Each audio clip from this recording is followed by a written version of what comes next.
All right, good evening, everyone. Welcome to your Laguna Niguel City Hall. I'd like to call to order our regular city council meeting. Time right now is 7:01 p.m. This time I'd like to ask Reverend Don Kuvik from the Faith Fiscal Church to come forward for the invocation, and then we will have Cub Scout Pack 774, who are dutifully lined up all across the back of the wall. So welcome, guys.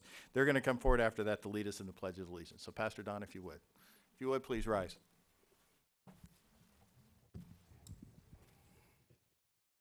Let us pray. Heavenly Father, in your word you have given us a vision of that holy city to which the nations of the world bring their glory. Behold and visit, we pray, the cities of the earth, especially we pray for our city, Laguna Niguel. Renew the ties of mutual regard which form our civic life. Thank you for our honest and able leaders. Enable us to eliminate poverty, prejudice, and oppression, that peace may prevail with righteousness and justice with order, and that men and women from different cultures and with differing talents may find with one another the fulfillment of their humanity through Jesus Christ. Amen. Thank you.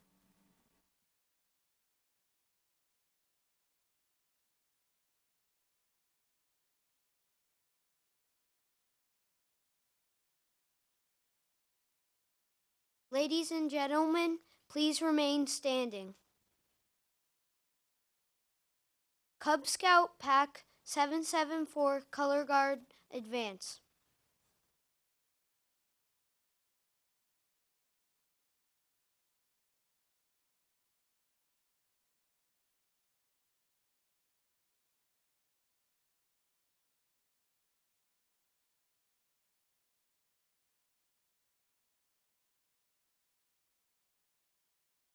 Please place your hand over your heart. Those in uniform and veterans salute. Please join us in the Pledge of Allegiance to our nation's flag. I pledge allegiance to the flag of the United States of America and to the republic for which it stands, one nation, under God, indivisible, with liberty and justice for all. Great. If you all would stay right there, we'll be right down. Want to take some pictures and say hi.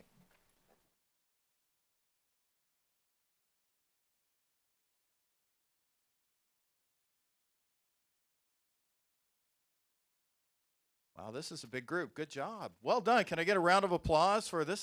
This is amazing. Thank you so much for coming tonight. You all look great. Everybody having a good week? Yeah? Yeah? Did you have a good day off yesterday? Yeah? All right. Well, we all had to work, so good job. Uh, nice to have you here. I wanted to let everyone get to know who you are, so it's going to have you say your name and what school you go to and what grade you're in. Just your first name is okay. And I'll pass the microphone around so you can be heard. My name is Harrison. I go to St. Catherine's and I am in 5th grade. Great. Thanks. You'll take the microphone and pass it around. Hi, my name is Garrett McCormick. I go to Moulton Elementary School and I'm in 5th grade also. My name is Harrison Lohman. I go to Moulton Elementary School. I am in grade 5. My name is Shay, and I go to Okasa, and I'm in grade 5. My name is Jacob, and I go to Moulton Elementary School, and I'm in 4th grade. I am Connor Doss, and I go to Moulton Elementary School, and I'm in 4th grade. I am Luke, and I go to Moulton Elementary School, also in 4th grade. I am Richard, and I go to Mission Basilica, and I am also in 4th grade. I am Peyton. I go to Moulton, and I'm also in 4th grade. My name is Peyton. I'm in 2nd grade, and my school is Moulton. My name is Bradley, and I go to Moulton, and I am in 5th grade.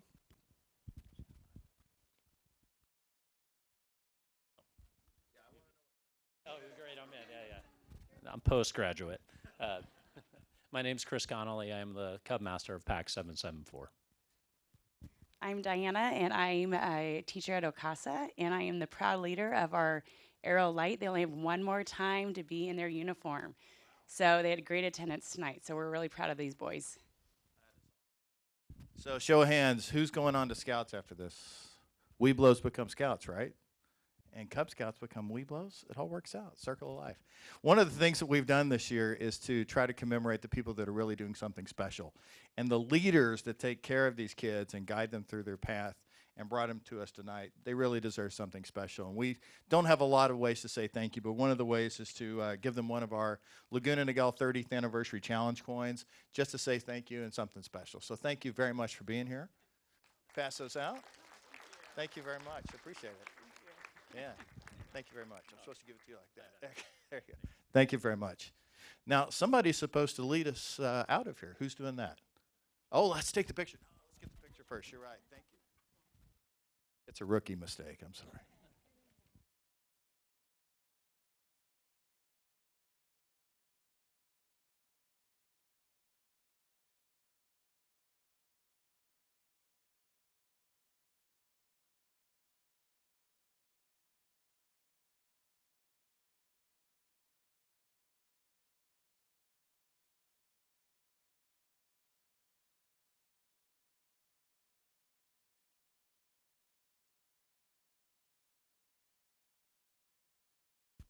Great, thanks everyone. And by the way, the fastest time ever recorded by man was the time between those pictures and how fast they hit the internet. So good job. So who's dismissing us tonight?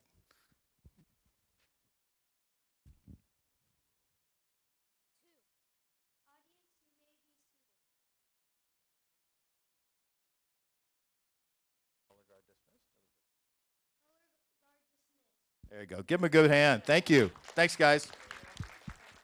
Thank you so much. Thanks so much. We have,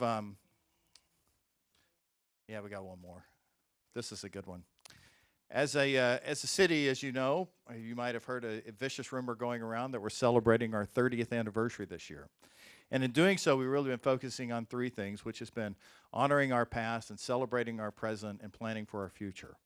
And as part of that, we've been trying to recognize some people that have had a very critical role in making Laguna Niguel what it is. So everything that we know to be normal is a result of some people's very fine efforts. And so tonight we have someone kind of special.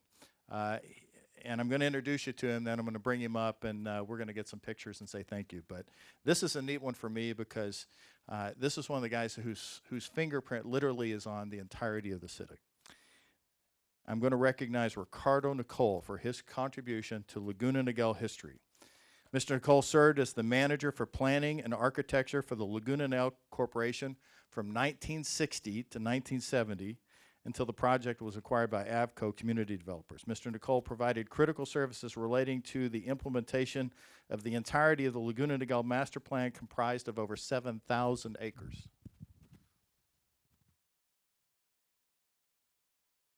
His coordination of planning and architectural projects provided land use studies, design concepts, drawings, budget schedules, approvals, and the supervisions of outside consultants, landscape architects, and architects, including Ladd and Kelsey, George Bissell, Fred Briggs, William Pereira, Mosh and Drew, and others. And that's the long way of saying that Laguna Niguel looks the way it does because of this man. So if you like it, let's smile and welcome him. Mr. Nicole was the architect and site planner for projects in town. You might have been to one or two of these places: Monarch Bay Plaza, Monarch Bay Mall Residences, Crown Valley Highlands, and multiple custom homes in Laguna Niguel. His duties included the permitting, coordinating construction, interior design, graphic design, landscape design, and I suspect almost every other type of design. So Mr. Nicole provided guidance and design along with the architectural detailing and site planning that was implemented to be what he said was everlasting and exceptional. And I love that, throughout Laguna Niguel, with great benefits to the residents who could relate and experience how the community would have been beautiful, engaging, and inspirational for many, many years. With this recognition, we honor Ricardo and all the planners, architects, designers, engineers, and builders whose dedication, talent, and spirit created what we know to be our beautiful community. So Ricardo, if you would, please come up and let us say thank you in person.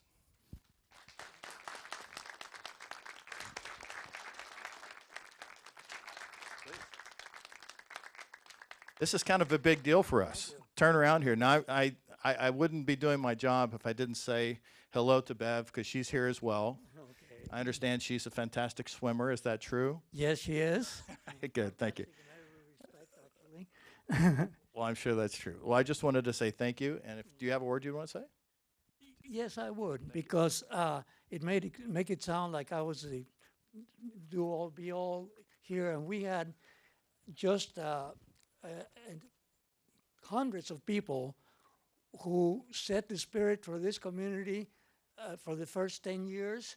One of them is sitting right here, Larry Luzot, who was a head of manager of engineering. I was manager of planning and architecture, and Knowlton Fernald, who's gone.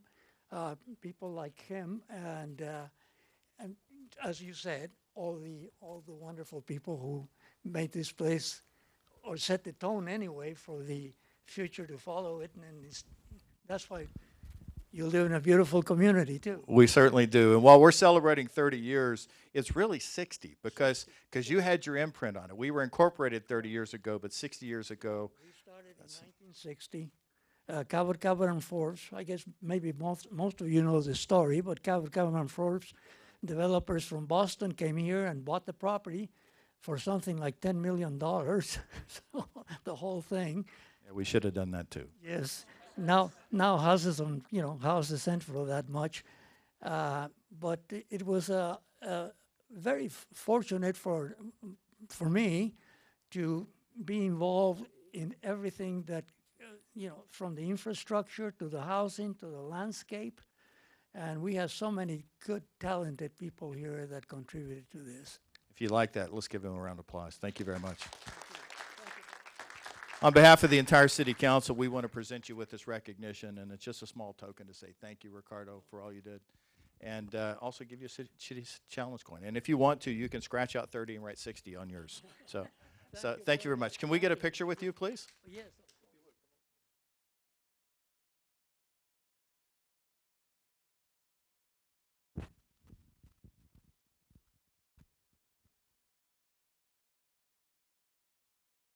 Thank you very much, sir. And Bev, thank you very much for coming as well. And that's it. We can return to the dais.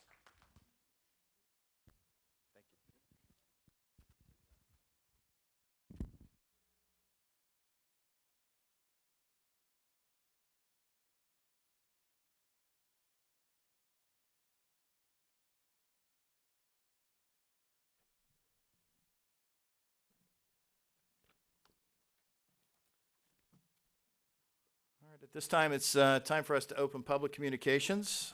Any person wishing to address the City Council will need to complete and present one of the gold color request to speak forms. Those forms are available on the back counter and located near the door of the council chambers. Please be aware that the time limits for this evening will be 3 minutes for each person to speak. To allow equal time for speakers, minutes may not be given to another speaker. You may have another person read any written statement that you have. City Clerk Gomez, other than the ones you've provided, are there any other requests to speak for? No, Mayor, that's it. Okay, at this time, I'll open public communications. Our first speaker this evening is Jan Mckenzie.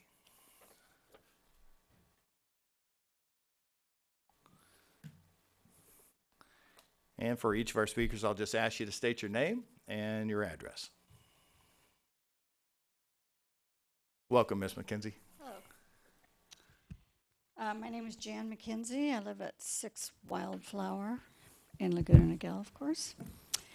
We received a rather disturbing letter from the Police Association, the National Police Association, based in Topeka, Kansas. And actually what it was is a survey, but it's the first part of it that was kind of disturbing. And it says, since you live in or next to Laguna Niguel, an area designated as an official sanctuary area by the U.S. Department of Homeland Security, where criminals are sheltered from prosecution, you have been selected to participate in the National Sanctuary Area Crime Impact Survey. And the rest of it goes on to state all the crime and so forth and all the illegals and blah, blah, blah. about sanctuary cities, which of course we all know. And this, of course, goes on the survey about were you aware that you were a sanctuary city and all of that stuff. And of course, kind of blew us away because we had no idea that we were a sanctuary city. And I spoke with Sandy at the door before we came in. She said, no, we voted against that a year ago. But does our governor know that we voted against it a year ago? Well, I can promise you I can't speak for him as much as I might want to. But I did. I heard you might have that comment. I asked our city manager, Ridge, if she would, just to give you a quick update on that. Okay, certainly, Mayor.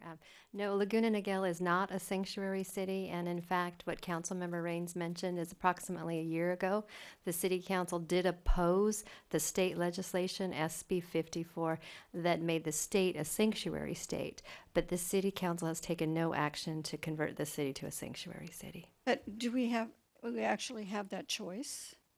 Other neighboring cities have adopted resolutions declaring themselves sanctuary cities, so cities can do that. Really? But we have the option to not be a sanctuary city? I mean, Yeah, in this state, do we just, actually just so you know, have a we can't get choice? into a discussion on it because it's not an agendized item, but I can confirm what the city manager has told you, which is the city council did vote and decided to not be a sanctuary city. So we opted out of the SB 54 sanctuary city law. And that counts. So I don't know what the paper you got was, but now you know. So thank you very much for All right, coming. thank you. The remainder of the requests to speak form I have seem to be related to the Sun Point project, and I'm going to defer those to the time that we address that. So I just want to check, City Clerk Gomez, any other public communications? Okay, seeing none. At this time, public communications generally are closed. We'll now move on to our consent calendar items 1 through 10, and I'll ask my colleagues if you have any items that you want pulled. Number 6. Number 6. None for Mayor Pro Tem Davies? None for that. So do I have a motion regarding the balance? I'll make a motion to move the balance. Second. Okay, all in favor say aye. Aye. All opposed? Okay, that was moved by Mayor Pro Tem Davies and seconded by Councilmember Genoway. Excuse me, Mr. Mayor, on item number 5, were you going I'm to sorry. be abstaining on that item? I appreciate that. Item number 5, I'm abstaining from voting on item number 5. It relates to a contract between the city and Molten Niguel Water District. My wife is a director of Molten Niguel Water, and I view that to be a conflict. So for that reason, I'm abstaining from that one item. And I appreciate the city attorney for reminding me. Thank you very much. Item number 6, pulled by Councilmember Raines. So the only question that I have is the new paint that's going to be used for the fence. Is there a number that says what the longevity of that new paint is compared to what we've used in the past? The proposed high-performance paint coating will last approximately 15 years before it is required to be maintained and retouched up, whereas because of the pool environment and the chemicals that are involved in maintaining the pool, the prior coating that had been previously contemplated would need to be painted about every 3 to 5 years. Okay, thank you. With that, I'll move the item. Second it. Okay, great. It's moved by Councilmember Raines, seconded by Mayor Pro Tem Davies. All in favor say aye. Aye. Aye, passes unanimously. Thank you very much. That concludes our consent calendar, and that moves us on to our first public hearing. Our first discussion is a public hearing regarding the Sun Point project. Just to note for the record, this is the public hearing and appeal of a Planning Commission action for General Plan Amendment GPA 14-01, Zone Change ZC 14-02, and Tentative Track Map TT 17433, Site Development Permit SP 12-07, and Minor Adjustment MA 15-09, Sun Point. Community Development Director Orduña, please provide us with a status report. Thank you, Mayor Jennings. Thank you. Council. We have a PowerPoint presentation for you tonight on this evening. So if you will direct your attention to your screen. A bit of background, the project site includes a 19.5 acre property located at the terminus of Avenida del Caballo within the RS3 zoning district. RS3 stands for Single Family Detached Development. The property is located within the Residential Detached General Plan Land Use Designation, which, as stated, also would allow for residential detached development. The property is bordered to the north and west by residential development within the Clean Estate Capistrano Community Association. To the east, the property abuts existing Mercedes-Benz dealership, and to the south, the property abuts open space within the city of San Juan Capistrano. The entire property is within Tract 5241, which was originally subdivided in the 1960s and included 35 estate lots. Those lots roughly measured in the 18,000 to 20,000 square feet. So substantial lots as compared to an RS3 lot, which requires a minimum lot size of 3,000 square feet. Subsequent to subdivision in the early 1960s, improvements began on the site, which include infrastructure improvements that you can see in the photograph here. However, the County of Orange adopted its first grading code at that time, which effectively raised the bar for residential development. And as a result, development of the site became cost prohibitive. And so the property has sat in its partially developed state for the last 50 plus years. In 2012, project submittal was made to the city. And after 2 years of working through the geotechnical issues on the site that originally stalled development of the property, a proposal moved forward that included 71 small lot single-family units. It included balanced grading with a total of 345,000 cubic yards of earth movement. These units did include 2-car garages, but they included reduced driveways, and so there was shared parking located throughout the development. This was a gated community. It also included 2 neighborhood parks totaling just over a half acre in size. An EIR was prepared for this project, and mitigated negative declaration was also prepared for this project, both of which found that with inclusion of appropriate mitigation, the project would not result in a significant environmental impact. With regard to the city review process, after a workshop and the scoping meeting for the EIR, the project came forward for review by the Planning Commission in September of 2017, at which time the Planning Commission voted to certify the project EIR, approve the project entitlements, including tentative tract map, site development permit, and a minor adjustment. And a recommendation was forwarded to the City Council that the Council approve a general plan amendment for 71 dwelling units. Previously, the general plan projection for the site was 35 units, so that was an increase of 36 units that was being requested. Also, a zone change from RS3 to RP was requested. Essentially, RP allows for increased flexibility with regard to lot sizes and setbacks. That action of the Planning Commission was appealed in October of 2017 by the Clean Estate Capistrano Community Association. And the project originally daylighted with the council, I believe it was in December of, or toward the end, I should say, of 2017. After a number of continuances and two hearings where comments were provided by the public and the item was discussed by the City Council, the Council took action to certify EIR 1701 for the project, which again found that with incorporation of mitigation measures, the project would not result in a significant impact to the environment.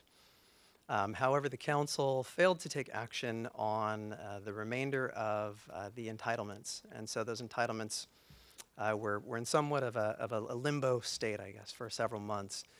In December of 2018, a modified general plan amendment request was submitted by the project applicant that would reduce the number of dwelling units to 53.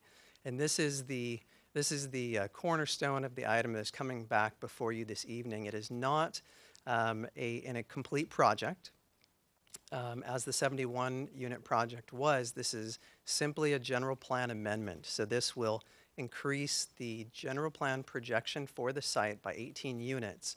The city is not in possession of a detailed site plan or a tentative tract map, so those items would need to follow through a subsequent action, presumably by the Planning Commission.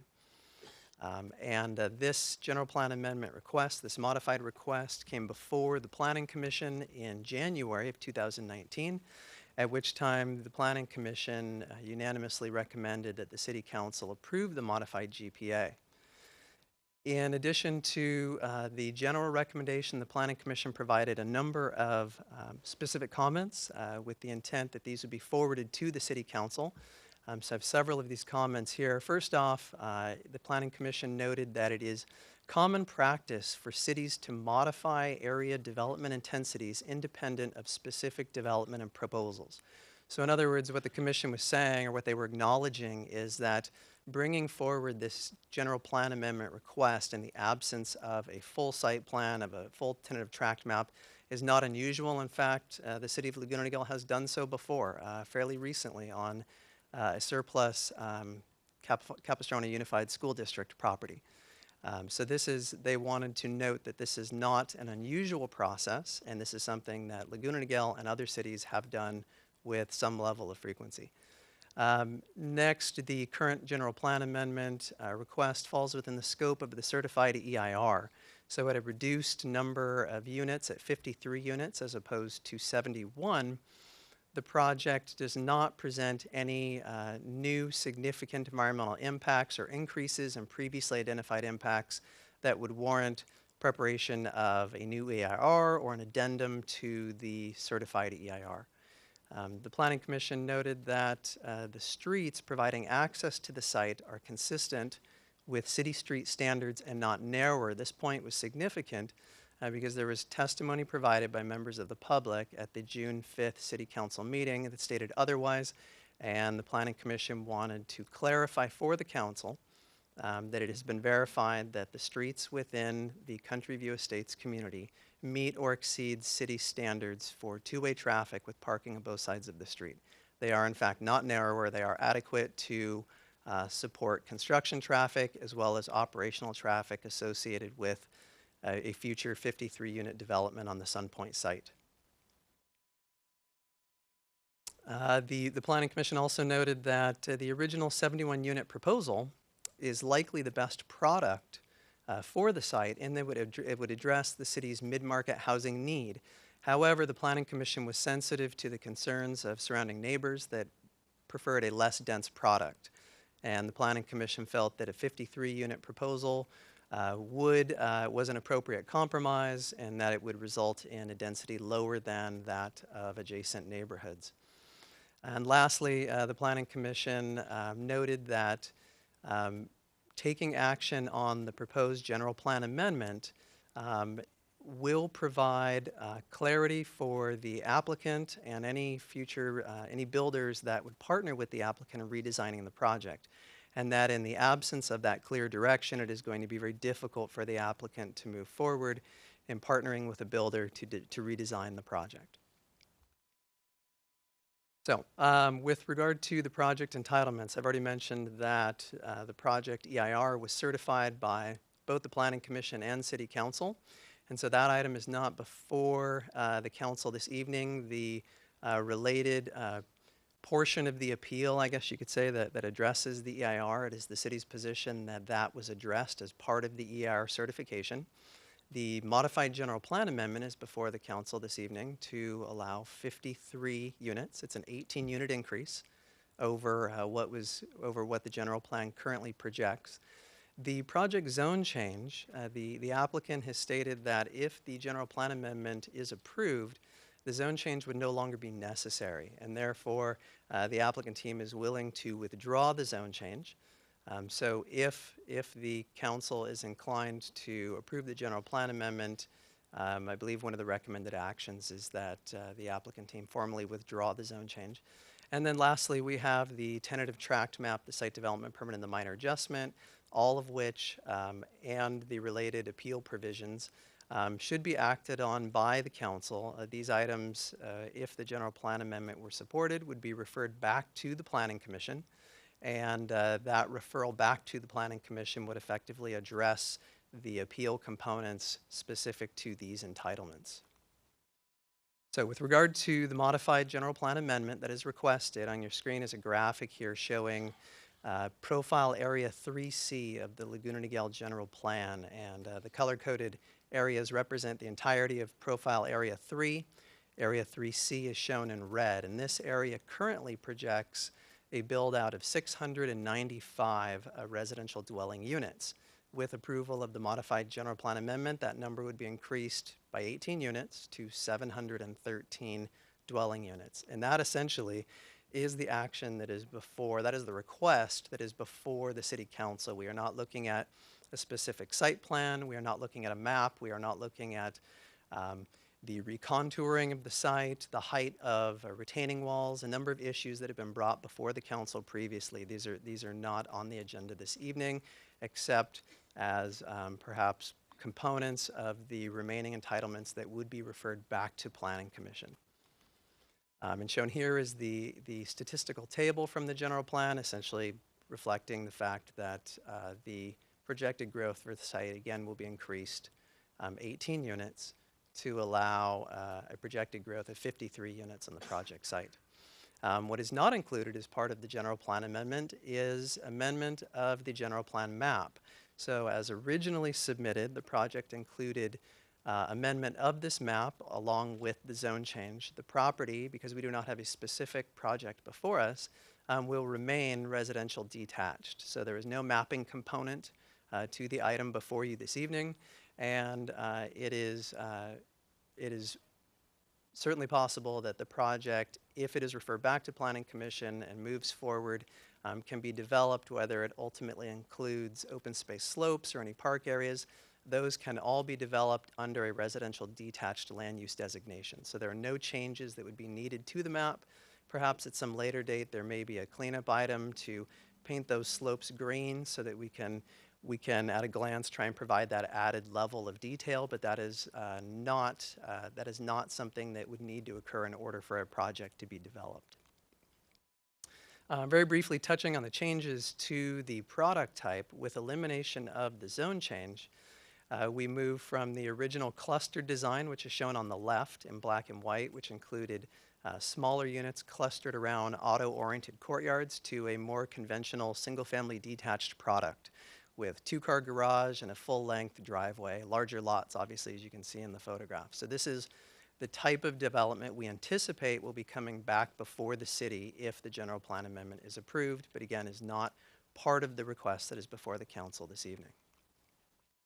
With regard to CEQA, the certified EIR looks at 15 different impact categories, and as noted in your report, the modified general plan amendment would fall within the scope of the analysis performed and would result in either similar impacts or reduced impacts depending on the particular impact category. So what you see here is the items shown in green would result in reduced impacts. The items shown in white would result in similar impacts. And essentially the difference is what impact categories are impacted by the reduction in the number of units. So for example, traffic goes down when the number of units is reduced. So that category is shown as green, whereas the grading of the site would remain generally the same. The same mitigation is needed to bring the factor of safety for the project up to the acceptable level for residential development. So those impacts would remain basically similar to what was analyzed as part of the project EIR. Very briefly, the general plan amendment is consistent with the goals and policies of the general plan. That is the required finding that is stated within the Laguna Niguel zoning code. There are a number of policies that are analyzed in greater detail in the certified EIR. A few key policies are shown on your screen, and these are also reflected in the staff report. They speak to residential densities, provision of park and recreation facilities, provision of bikeway and hiking and equestrian improvements in accordance with adopted plans of the city, addressing natural hazards. This would be the grading issues or the geotechnical issues on the site.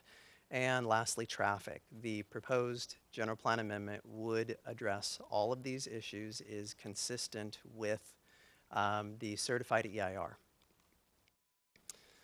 With regard to public notice for the item before you, staff conducted the similar public notice as was conducted for the previous Planning Commission and Council reviews, which went well beyond the required 300 feet listed in the zoning code to include all of Country View Estates, as well as homes along the east side of Mira Vista and any parties listed on the city's public interest list. So we have made sure to include anyone who has commented on the project previously so that they would have the opportunity to comment this evening. So in summation, there's a four-part recommendation that is before you this evening. The first item is that recommendation is that the City Council hold a public hearing on this item and receive public testimony. Item B is that the Council would adopt a resolution to approve the modified general plan amendment that will allow up to 53 dwelling units.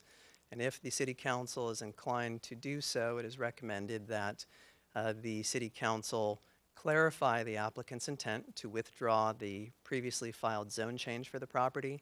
And lastly, that the remaining items, the map, the site development permit, and the minor adjustment all be referred back to the Planning Commission for further analysis with any additional direction that you may have.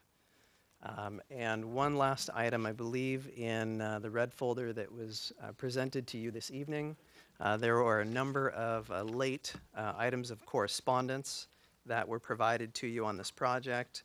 The first is a letter from the project applicant, essentially recounting the traffic analysis that was conducted for the site and the fact that the streets in the area were determined to be adequate to support the traffic that would accompany the increase in units.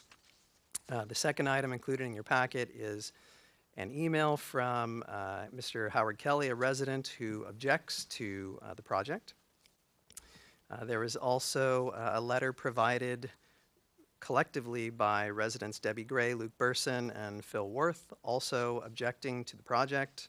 And lastly, there is a letter that was provided by Aaron Ehrlich, who is the counsel for the Cleanest de Capistrano Community Association.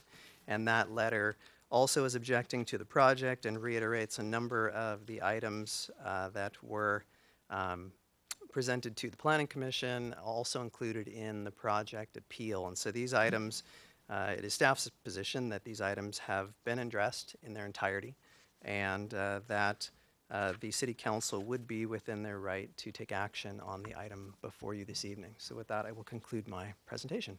Great, thank you very much. We're going to give the applicant a chance to speak in just a moment. Before I do that, I'll make sure to see if there's any council questions just for staff on that issue. Hearing none, the time is now for the applicant, if they want to have a presentation.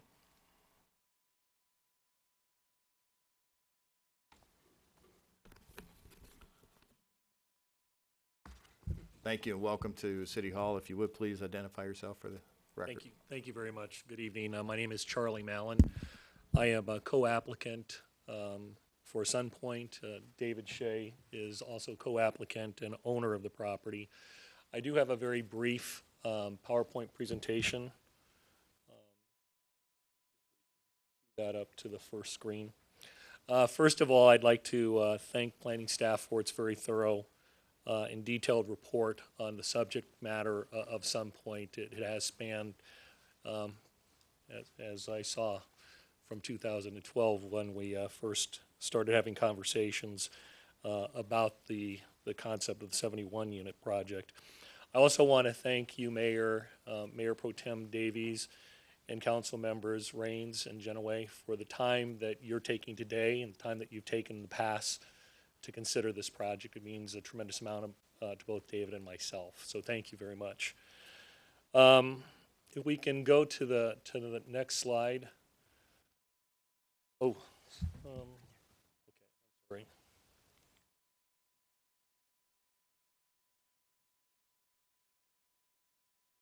Oh, there it is. The slide, hopefully, that you have in front of you is an invitation that went out, actually hung on the property in the summer of 2015. This was the first opportunity that David and I took to introduce the concept of Sunpoint to the community and to the neighborhood.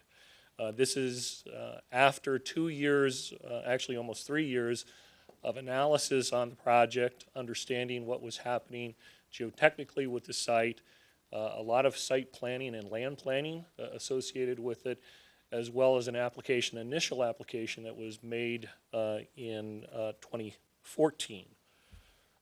Since that time, there have been approximately 30 significant opportunities to share information that has either been prepared by our professional consultants, myself, David, or your staff's professional consultants, through either workshops or the preparation of documentation, as Jonathan had indicated, initially a mitigated negative deck, and then subsequently an EIR.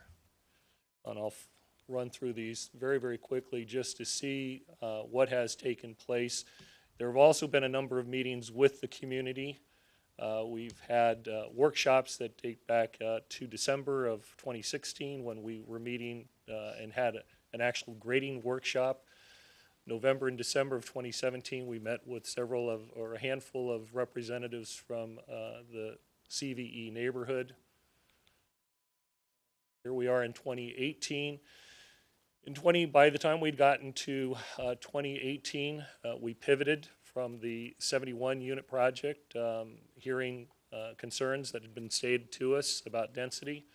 We moved to a 60 unit project. That 60 unit project had actually gone through the process of being reviewed for soils, fire protection as well. And then we find ourselves here in early 2019, now with a compromise in front of you from 60 units to 53 units. Through the process, there have been over 1,100 comments and questions that have been responded to by city staff and professional consultants. I've categorized them just in terms of major categories. With specific to the concept and goals of our 53 unit concept, we are looking to drop the requirement for or the need for a zone change. We will not be pursuing the zone change. We'll be trying to design within the existing zoning of the property. That does a lot for us because it starts to bring us back into the character of the existing neighborhood. This concept will allow for 2-car driveways for every unit. So 2-car driveways, 2-car garages. We will still be using the potting concept that we had in earlier concepts, but they will be more relaxed. We are also looking at the project as a fully balanced site, no mass export.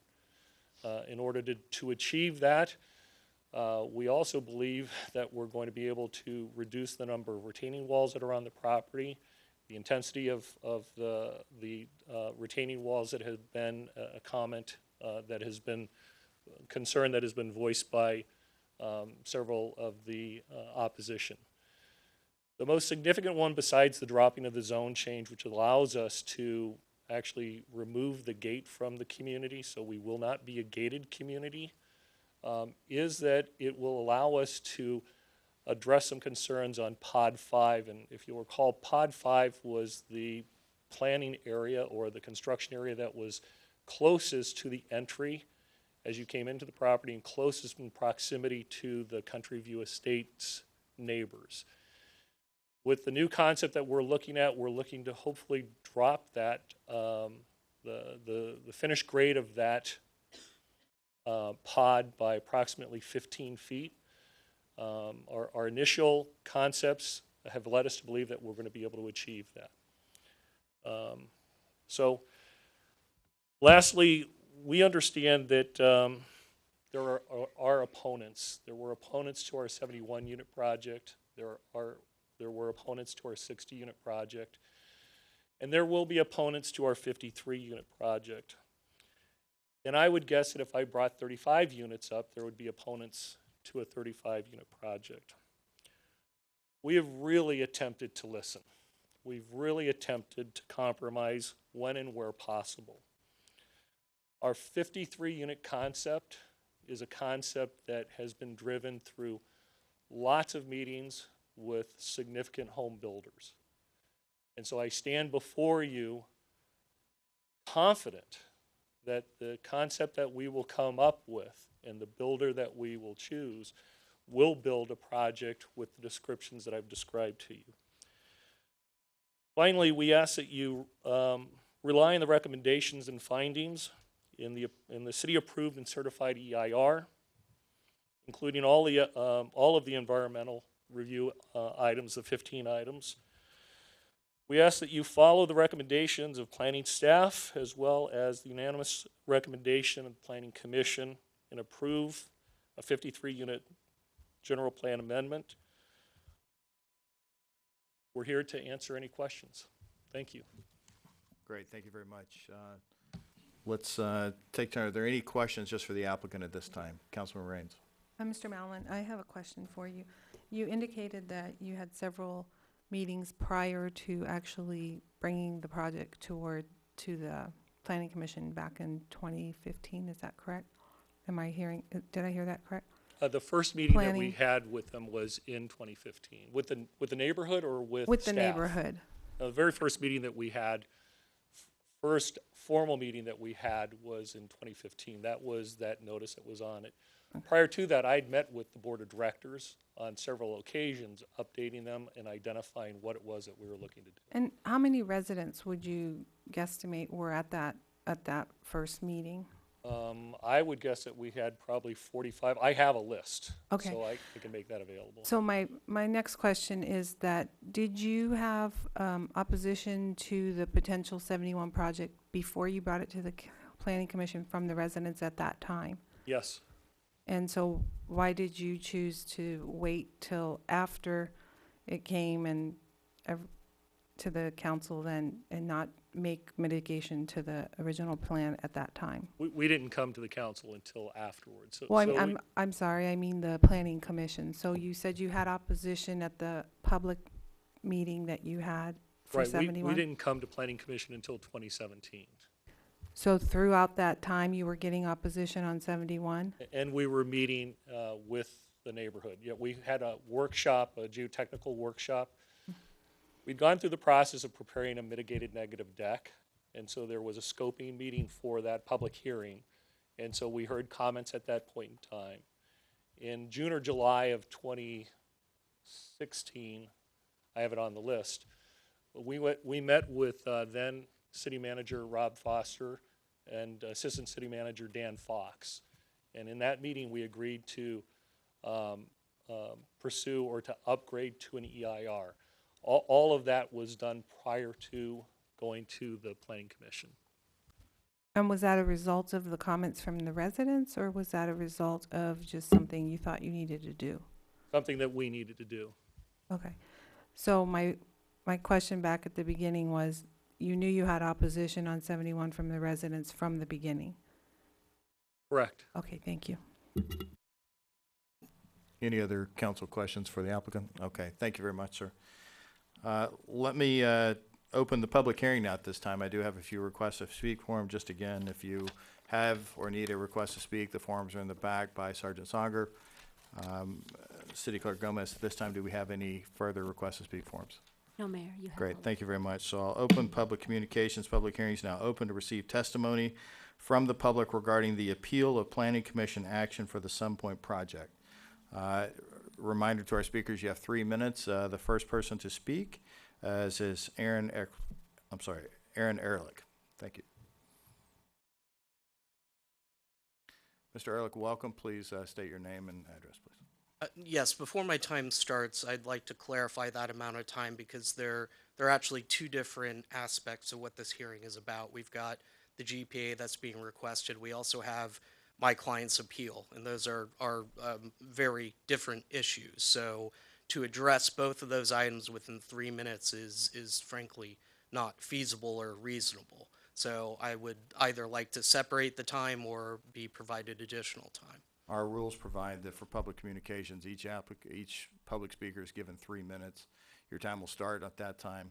You can use it any way you see fit. If you have a written communication that you would like somebody else to read into the record in an additional 3 minutes, you're welcome to do that. But sir, you get 3 minutes. The mayor has discretion to provide additional time. That's within the rules of Laguna Niguel. So I'm making that formal request. If you deny it, then we can have that noted for the record. You can make whatever you want noted for the record. I'm exercising whatever discretion I have. Your 3 minutes will start whenever you're ready to begin. Okay. So good evening. My name is Aaron Ehrlich. I'm a partner with Birding and Weil. I'm the counsel for Colinas de Capistrano Community Association. I believe that you've received now both an abbreviated version of my letter of today and then also a hard copy of the complete version. The reason we're here tonight is, unfortunately, while we had a previous agreement with the project applicant to resolve my client's concerns, they've decided they no longer want to stick by that. We had agreed to a minimum amount of insurance if they had a project approved for up to 67 homes. They're now proposing 53, yet they refuse to fulfill the obligations that were provided for in that settlement agreement.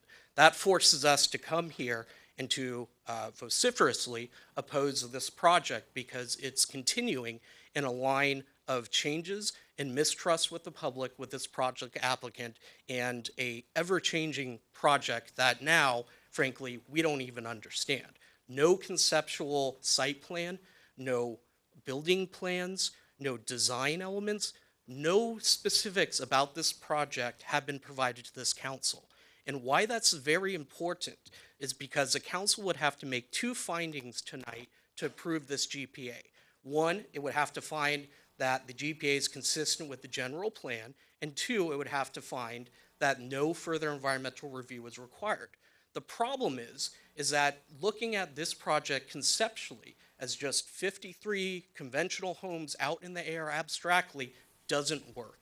This is a project that's been here for years, for which there have been specific project plans that have been rejected by this council and prior councils.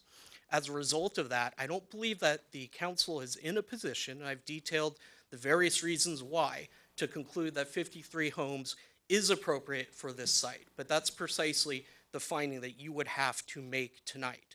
The reason why the council did not approve 71 homes, did not approve 60 homes, was because they were concerned about the safety of this project and because they were not confident that there was a benefit that would be garnered through a general plan amendment. I believe at that time, Mayor Genoway very aptly explained that. Well, here we are tonight without any clarification about how those safety concerns are going to be addressed, about how the city will benefit from these items. Additionally, I must note that our appeal is still pending, that this council has not taken any action on our appeal. Our appeal included the Planning Commission's approval of the EIR. That's never been ruled on, yet the city has certified an EIR that was not at issue before it. And I've identified in my letter submittal, for various other reasons, why our appeal is meritorious and why, unfortunately, if the city takes the action of denying our appeal and approving this GPA, that almost immediately the association will be forced to file a lawsuit because it only has 90 days to challenge any project approval by the city. And if you deny our appeal and if you grant this GPA, then we're forced to do that. We don't want to do that. Thank you very much, sir. Next public speaker is David Flournoy. Welcome, Mr. Flournoy. Thank you for coming. Thank you. Appreciate it. Council, thanks for taking the time. And you would please state your name and yes, address. my name is David Flournoy. I live at 28253 Paseo El Siena in the city of Laguna Niguel. That is within the association Bridgeport Terrace. We're a sub-association of Colinas de Capistrano. Really appreciate the spirit of both the city coming together, working with the developer and the residents, and trying to come up with a mutually beneficial plan. I'm speaking in opposition of a general plan amendment that would provide for an increase. My main concern is that in the most recent years, council and/or the planning division has approved several developments in the nearby area of this area. There's Sky, there's Apex, there's a couple other large, high-density, multifamily, possibly even senior living developments that are in progress. What's happened is we've had a real increase. This increase in housing has subsequently created a substantial increase in traffic flow into the immediate area. There are a small, finite number of ways to access the community, and the ingress to the track in question, you can really only get there through Avery, or you can get there through Crown Valley. So as such, I don't know if the current EIR really looked at the traffic flow that's going on. If at some point you can pull up a map and see where Bridgeport Terrace is. We sit on the north side of Paseo de Colinas. It's very difficult for me to pull out of our housing development right now. If you're lucky, Star Drive, you'll get a red light, and that will stop people coming westbound on Paseo de Colinas. So my concern is just the additional traffic in the area and what might happen there. I really don't know if the current EIR really, supports that level of traffic flow. I would ask that we would look at that.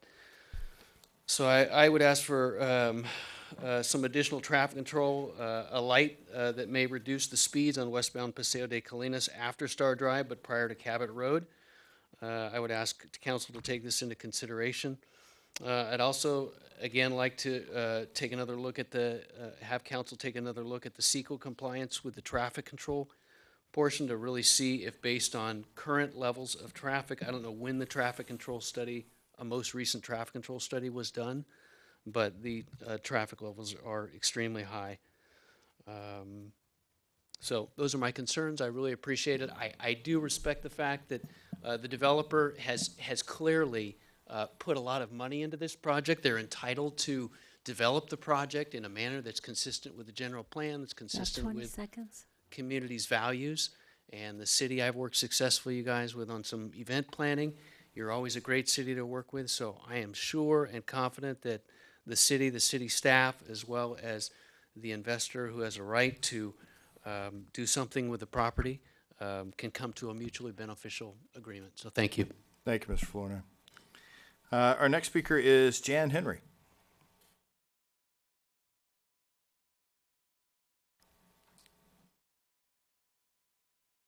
Welcome back, Ms. Henry. Good evening. Good evening. My name is Jan Henry. My address is 28752 Mira Vista. I live on the ridge above the property on the east side of Mira Vista. First, I just want to clarify something that Mr. Mallon said earlier. The applicant did not, it was not his desire to do the EIR. That was something that the community really pushed for in great numbers. And so I just wanted to clarify that comment because that was not correct what he said. I was at the Planning Commission hearing a few weeks ago, meeting a few weeks ago, and some of the same concerns with this general plan amendment still are in existence for this project.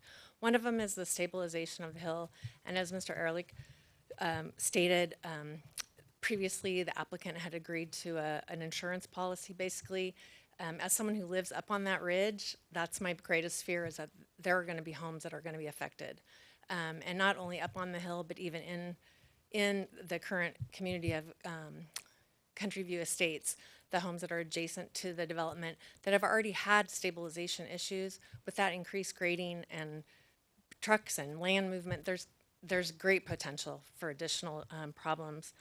And finally, I just wanted to say that at the Planning Commission meeting, several of the planning commissioners made a comment that they hoped that the new project would not look like a wedding cake with all of its tiers and the levels as it goes up.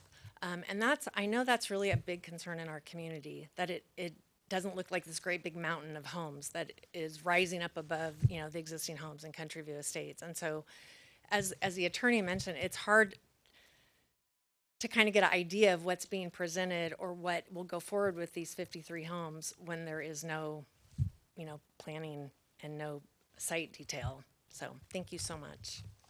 Great, thank you very much. Our next speaker is Luke Burson. Mr. Burson.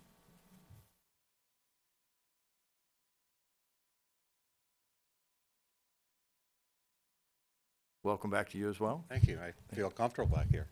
Luke Burson, 25646 La Cima, Laguna Niguel, and I'm in Westridge Estates. I did not plan to speak today. I really didn't, because I didn't really think I had anything super important to say. And after Jan just spoke, I really don't, except I wanted to set the record straight on the question that you asked, Councilperson Raines. My opinion, the only reason that the effort and the expense to do an EIR was because the community came out in force, and you can confirm this with your staff, on the mitigated negative declaration that we felt was being fast-tracked. And unfortunately, the developer said they made that decision. I believe the developer was pressured to make the decision to appease the community. Now, in the grand scheme of things, does this mean anything? Is it going to change what you do tonight? No, but you need to hear the truth, and I wanted to set that record straight for your question. Thank you. Great, thank you, Mr. Burson. Our next speaker tonight is Rob Gall.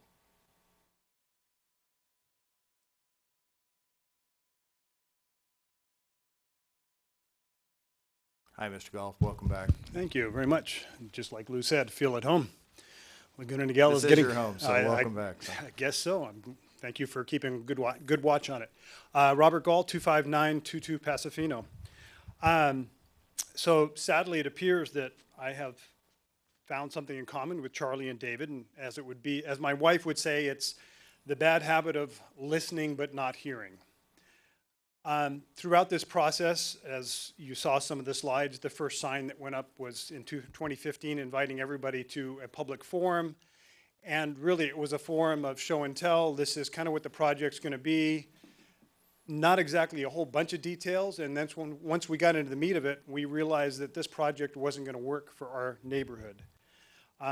Charlie mentioned that there were 1,163 negative comments or requested changes along the way. He itemized them all out. And he mentioned that he did converse with the neighborhood, and Sandy was kind enough to ask the question of, well, when you met with them, did you actually meet with the neighborhood people? And Charlie mentioned that in November and December of 2017 that he met with Luke, Debbie, and myself. That was 2 meetings we had. The first meeting we had, we laid out a lot of the concerns of the neighborhood, since we had met with the neighborhood repeatedly. The next meeting they had a month later, or shortly thereafter, their response to all of our requests was to come in with traffic calming, something we didn't ask for, but that was their response. And set just kind of an example of how there's been a severe lack of communication, a lack of effort to involve the neighborhood. I think the plan was to fast track it, and if nobody said anything, then it was a done deal. Charlie mentioned that over even just the last couple of months, or however long they've been working on this since we last parted ways, that he's met with professional consultants. He's had a lot of meetings with significant home builders, but once again, not very much communication with the neighborhood that is going to be the adjoining property. He mentioned we're going to have more relaxed pods. I mean, these are great marketing terms. I would love to package them up. More relaxed pods. I feel very comfortable already. Smaller retaining walls, and the coup de grace is a stronger halo effect. Sadly enough, if you don't involve the neighborhood, there's not much angelic about this particular project. So please, I appreciate what you guys have done to listen to us and to be the gatekeeper of what happens in Laguna Niguel with the last big property that's undeveloped. Thank you. Great, thank you, Mr. Gall. Our next speaker is Jim Arndt.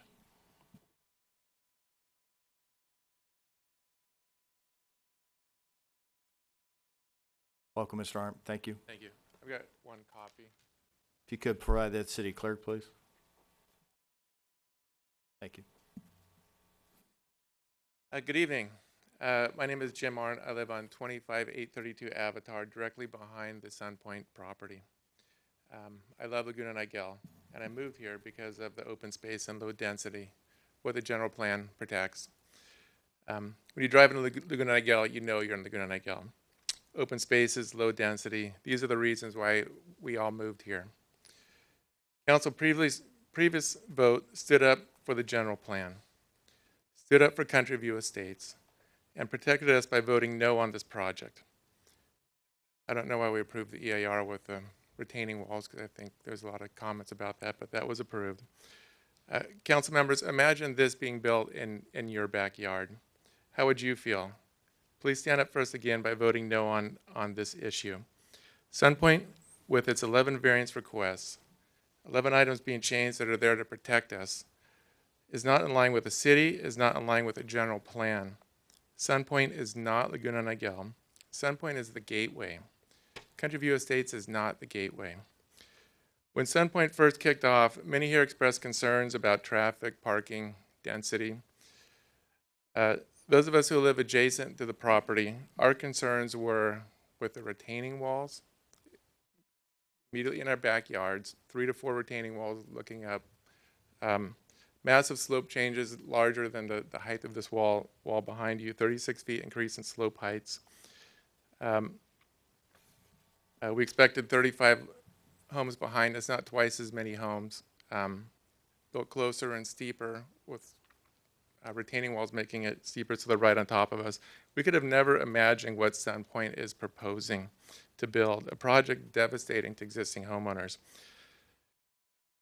This project would have never been approved if this was adjacent to Bear Brand, Beacon Hill, Kite Hill, or any other neighborhood. Staff would have killed this immediately. Why was this proposed design not killed 3 years ago? Why are we still here? These retaining walls, this wedding cake. Imagine sitting in your backyard looking up at that. Are you going to impose that on us? This project is also dangerous. Hydrologers, really? Let's look at them after this last rainstorm we had last week. Can you sleep at night knowing the new residents' homes built on top of a 150-foot slot canyon, vertical slot canyon, 150 feet looking down on Rancho Capistrano? We're going to build a 19-foot retaining wall on top of that, and there's going to be a home sitting on there. Are you going to be able to sleep at night during a rainstorm like that? I used to love to hear the rain fall. Now it scares me to death. And this will certainly make that worse. That's your time. We urge you not to support massive, dangerous retaining walls in our backyards. A better solution can be found. Thank you. Thank you, Mr. Arndt. Our final speaker tonight is Colleen Shin. Ms. Shin.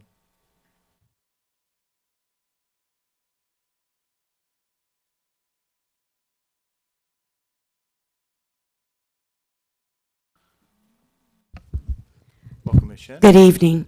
Good evening. I'm Colleen Shin, 28762 Avenida del Caballo, and I thank you for the opportunity to speak this evening. Thank you. I am urging the City Council to vote for the building of the original number of 35 homes by Sunpoint, and not anymore, for the safety and cohesiveness of our existing neighborhood in Country View. As an original owner, it was disclosed to us that 35 homes were to be built above us, and we all signed off on this. This number is reasonable and was what the initial residents all knew about. And it is my understanding that 35 was the number that the City Council recommended at another meeting.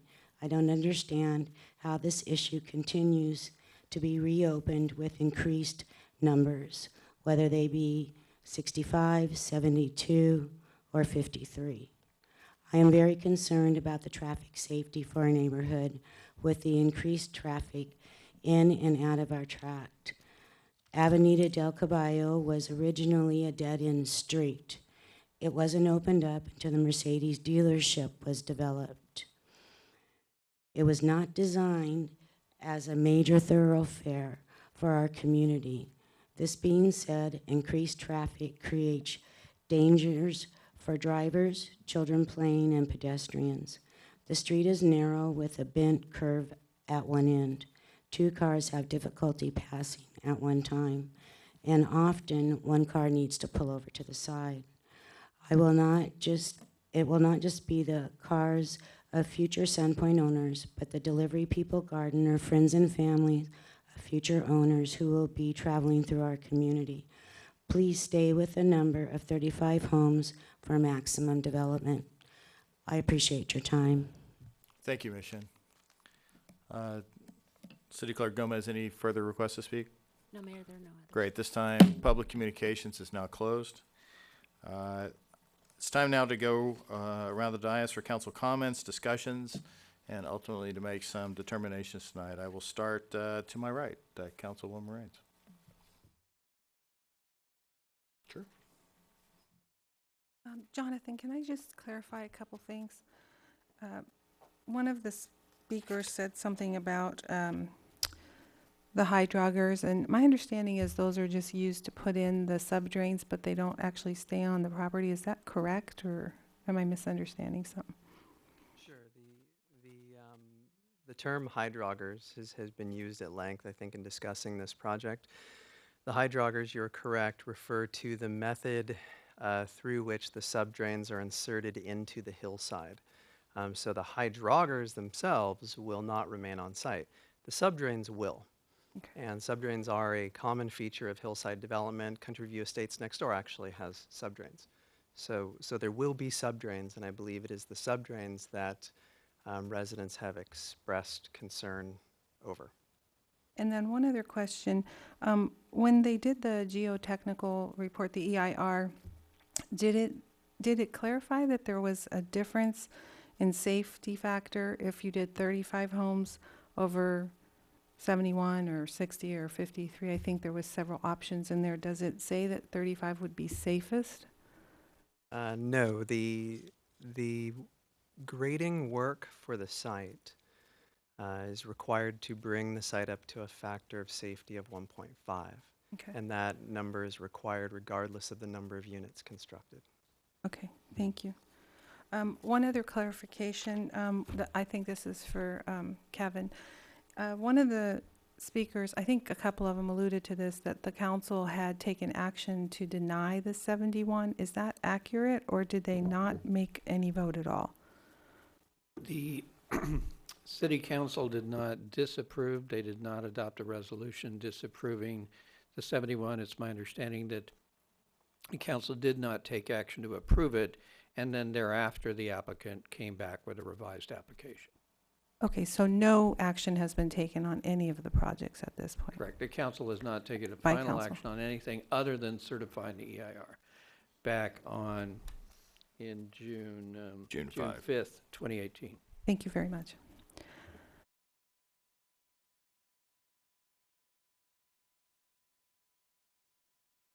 A few things I want to say. First of all, I want to thank all of the Country View Estate residents, because you really brought passion and love for Laguna Niguel back to me from when I chose to move here.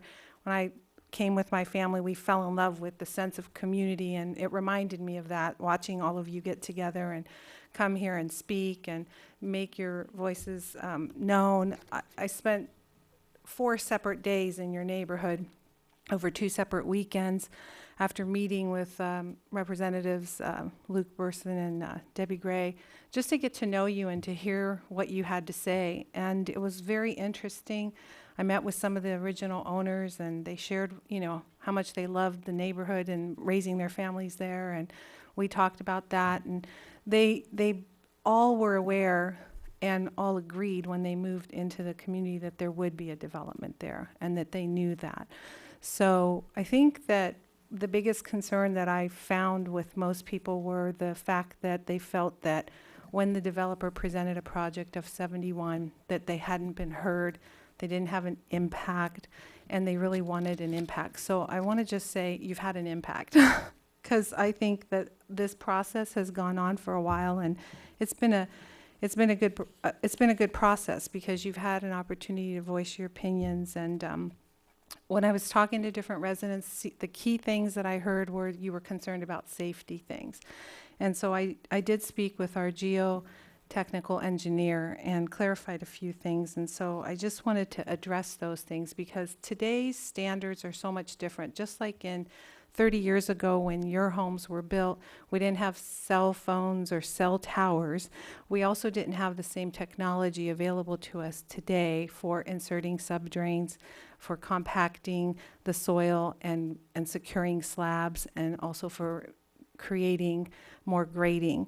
So there's been advances that indicate through all the studies that there is a safety factor that would keep the neighborhood safe.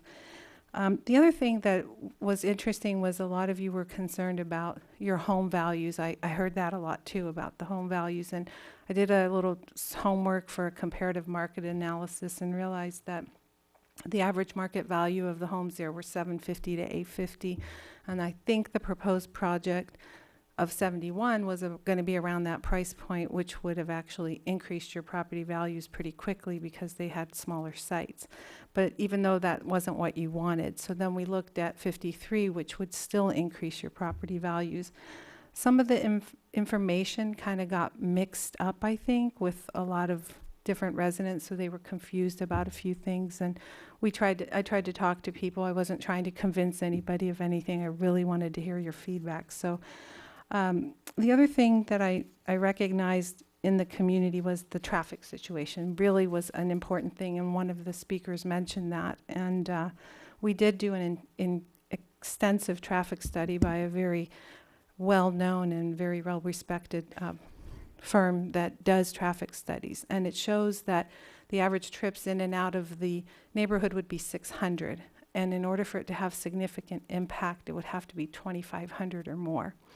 So it really, it's kind of sometimes really easy for us as neighbors, because we live in a community, to be impacted because we are impacted, and in our own way we're impacted. So I respectfully understand that you feel that there will be an impact, but looking at the statistics and the standards and the facts, I have to look at those facts too when I'm making a decision.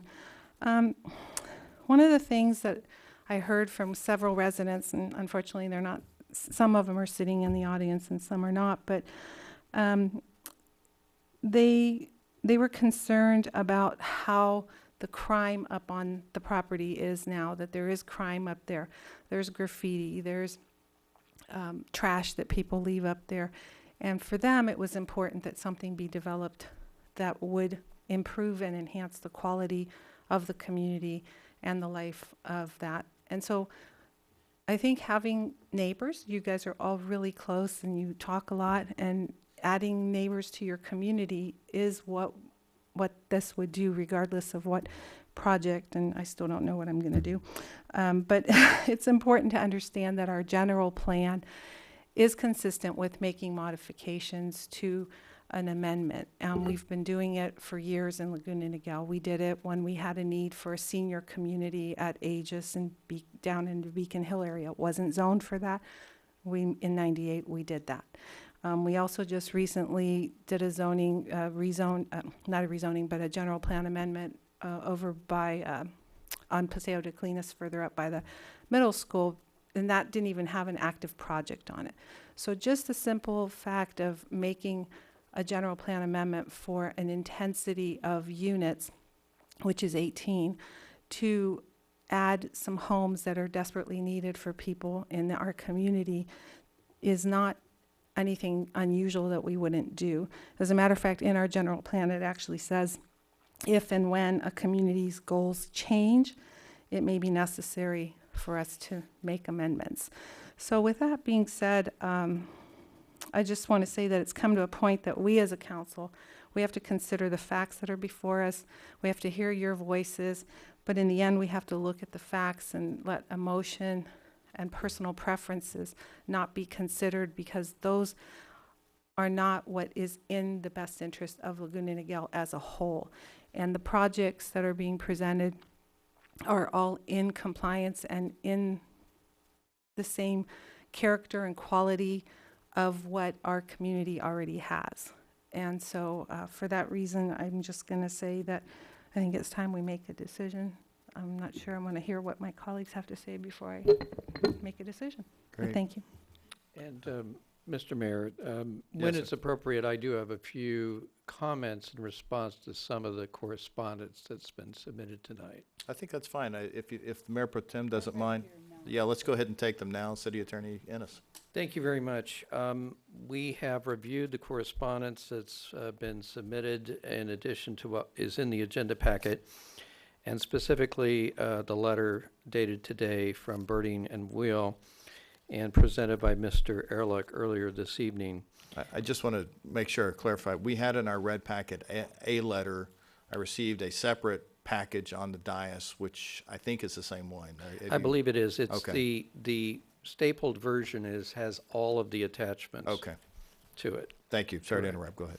And as Mr. Ehrlich began to say and indicated, there's several elements of his letter. We wanted to respond to a few of them. One of the main points that he is making is that the city is unable to make findings of consistency with the general plan unless and until the specifics of a proposed 53-unit project are detailed in a site plan, a tentative map, and other documents. In the staff report on pages 8 and 9, there's a further analysis of the general plan's consistency with the points that were raised by Mr. Ehrlich. And the point I think we want to reiterate is that there will be opportunities for the project to become evaluated against certain policies when the 53-unit project is in fact plotted on a site plan and articulated in more detail. And it's at that point in time that compliance with the general plan on some of the standards that he points out will be completed.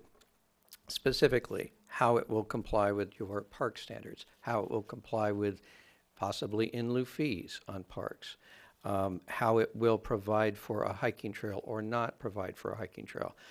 At this point in the process, when you're looking at a general plan text amendment to increase the density, that type of specific analysis is not required in order to find the project consistent with the general plan. Again, that will occur when the project is resubmitted at the Planning Commission level and reviewed at that point. Another point that was raised is that there was no action taken on his appeal of the EIR. And just to reconfirm, back at the June 5th, 2018 meeting, the City Council did consider the appeal. It adopted a resolution acknowledging the appeal of the Commission's determination on the EIR, made specific findings with respect to that EIR and that appeal, and then certified the EIR. So that was done at that point in time. Lastly, there is a reference that he made that's also in the letter with respect to the issue of a private settlement agreement between the association and the applicant, and that is a matter between them to resolve whether or not they are or not in compliance with that particular agreement. So with that, unless the Community Development Director has anything else to add, I think that concludes my remarks. Thank you. I have nothing else to add on that point. Great, thank you. I'll turn now to Mayor Pro Tem Davies. Thank you, Mayor, and thank you, Attorney Enos. Those were actually the questions that I was going to go over, so I appreciate that. Last June, when the proposed development came before us, I voted to oppose it. One of the main reasons was that when I was talking, I said, listen, I'm not concerned about development, and I believe that things should be developed, but I want to see a compromise. I want to see you guys come back to the table, and that's something that I was happy to see happen. But there are a lot of concerns that we actually addressed that night, and those are some of them that I want to hit. Again, amount of the units, that was number one. The amount of the units have now dropped from 61 to 53. Another concern was having to haul the dirt out, and the number of trips and damage it would do to the streets, which now that we know that would stay inside. Traffic and safety obviously is always one of our main concerns.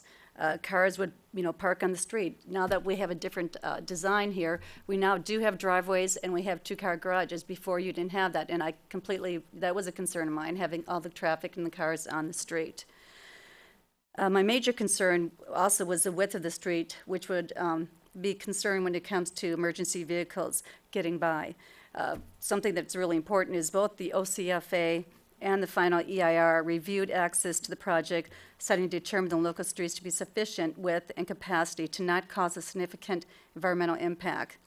The OCFA also approved the fire management plan for both the 71 and 61 lot projects, which means that the 53 lot projects would have either the same or less of an impact. I know there are a lot of photos that we saw in regards to the garbage trucks coming through, and that it was only really access for one car going through when you had the garbage truck. And one thing, if you look at it, this is pretty common in any place you live. In my neighborhood, when it's trash day and I have to drive by, I need to wait and then pull over, and that's pretty much how it is, I think, in any community when you're doing that. One of the other concerns also was not having enough access points. And by looking at the study that we had and comparing it, the neighborhoods with the same or higher numbers of homes in the average access are 2, which is what the development would have. I can tell you that I live in a complex that has 264 units, and we have 3 access and 2 exits coming out there. We have 264, and I can tell you that I don't really remember when I've got one or more cars in front of me, either coming in or going out. So I think it's important also to remember that the Planning Commission and the Council did both certify the EIR report. Again, this vote is on the number of lots we would be agreeing upon. And again, as the attorney said, when it comes to the project, the design, and so forth, this is something that would go before the Planning Commission down the line, correct? Correct. Okay. So with that said, I really believe that this project has been consistent with the Laguna Niguel General Project, and that I would support approving the general plan amendment as modified to allow up to 53 dwelling units. Great. Thank you very much, Councilwoman Chenoweth. Okay, first I have a couple of questions for Director Orduña. So one of the speakers brought up a question regarding whether or not the EIR addresses the traffic flow, or question the traffic flow. Does the EIR address that? Yes, the EIR does a couple things with regard to traffic. First off, it looks at the level of service at key intersections. That's actually the criteria that is set in the general plan for review of traffic. In addition to that, with regard to this specific project, we looked at traffic within the neighborhood. And I believe initially, I want to say as part of the mitigated negative declaration, there were some assumptions made about the number of vehicle trips within the neighborhood and within the vicinity of the neighborhood. And as part of the EIR, we actually went back and did actual counts. It turned out that the assumptions made were actually more conservative than the actual numbers. But in short, comparing this neighborhood, Country View Estates, to similar sized or larger neighborhoods within Laguna Niguel, we did not find there to be an issue. In fact, I think the neighborhood, adding in the projected traffic from Sun Point, was roughly at about 60% capacity. Okay, thank you. And then some of the concerns that the residents have brought up over this long period of time are geotechnical concerns regarding potential slippage or the dewatering. How and when will those concerns be addressed? Well, in the EIR, there are a number of recommended mitigation measures that would be included as conditions of approval on any future project. And so there is at a feasibility level, those conditions are considered sufficient. And assuming that a particular project is approved, there would be a more detailed analysis that is conducted at that time. Okay, and that is all part of our approval process, to go through all of that to make sure those geotechnical concerns are addressed resolved. That is correct. That is standard for the city of Laguna Niguel. It is standard for local municipalities. Okay. Also in the staff report and in some of the letters in here, it noted that there would be no mass export of land. Is that correct? With this 53 units? Yeah, I think Is that what we're anticipating? I think what we would say, well, first off, you have the applicant's letter where they have said they anticipate that that will occur. From a staff perspective, we are not relying on the comments of the applicant as much as we are relying on the assumptions made as part of the EIR. So if a project were to come forward that did include any type of import or export, that would require additional analysis under CEQA that has not been performed at this time. Okay, thank you. I know that's been a big concern of mine, the impact to the neighborhood that a mass export would involve. And then I just want to make sure I'm reading this correctly, because I've seen, you know, heard the people who were here tonight. Thank you for coming to speak. Thank you for sharing your concerns with the city council. You have been very consistent in doing that, and I just love to see our residents are engaged and caring about what's going on in their neighborhood and in our city as a whole. But I'm looking at page 7 at the number of residential dwelling units. And am I reading this correctly, that in the neighborhood, the surrounding neighborhood, there's 660 homes? This is, I'm sorry, you said page 7 Page 7 of the staff report. You're looking at the 700? The community profile? Yes. Okay, so what you're looking at is the entire sub-area 3C. So if you look at the graphic on page 6, you can see the lettered designations, and those correspond to the line items in the following table. Okay, great. Thank you. Just want to make sure I was reading that correctly. And then tonight, what we're being asked to do, though, is to approve basically a cap, a maximum number of dwelling units. And we're not approving any project or anything else. That is correct. And I know some of the concerns of the residents is that they would be able to have input during that process. And will there still be opportunity for that? Absolutely. At a minimum, we anticipate that there would be a planning commission meeting to review a revised tentative map and site development permit. And any decision of the planning commission would be subject to appeal. So that item could end up back before the council if residents have concerns with the outcome. Okay, all right, thank you. You know, this has been a very long process for the developer, for city staff, for the council, for the residents.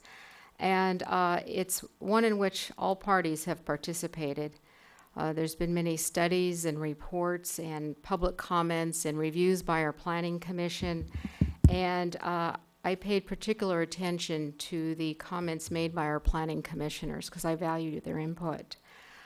There's been changes in the proposed development from 71 units to 60 units and now 53 units.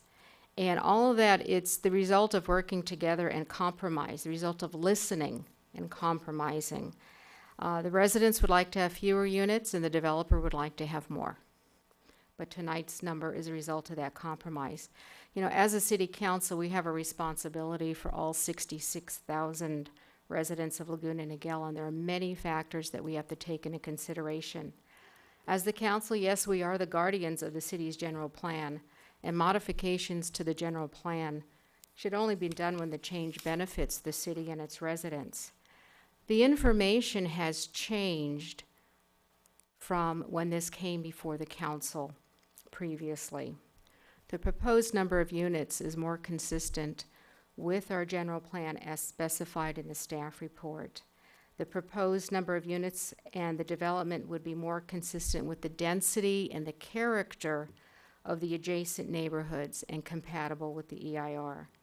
I refer to the EIR in section 3.9 and also in the staff report on the consistency between what the number of units being proposed and what we already have before us.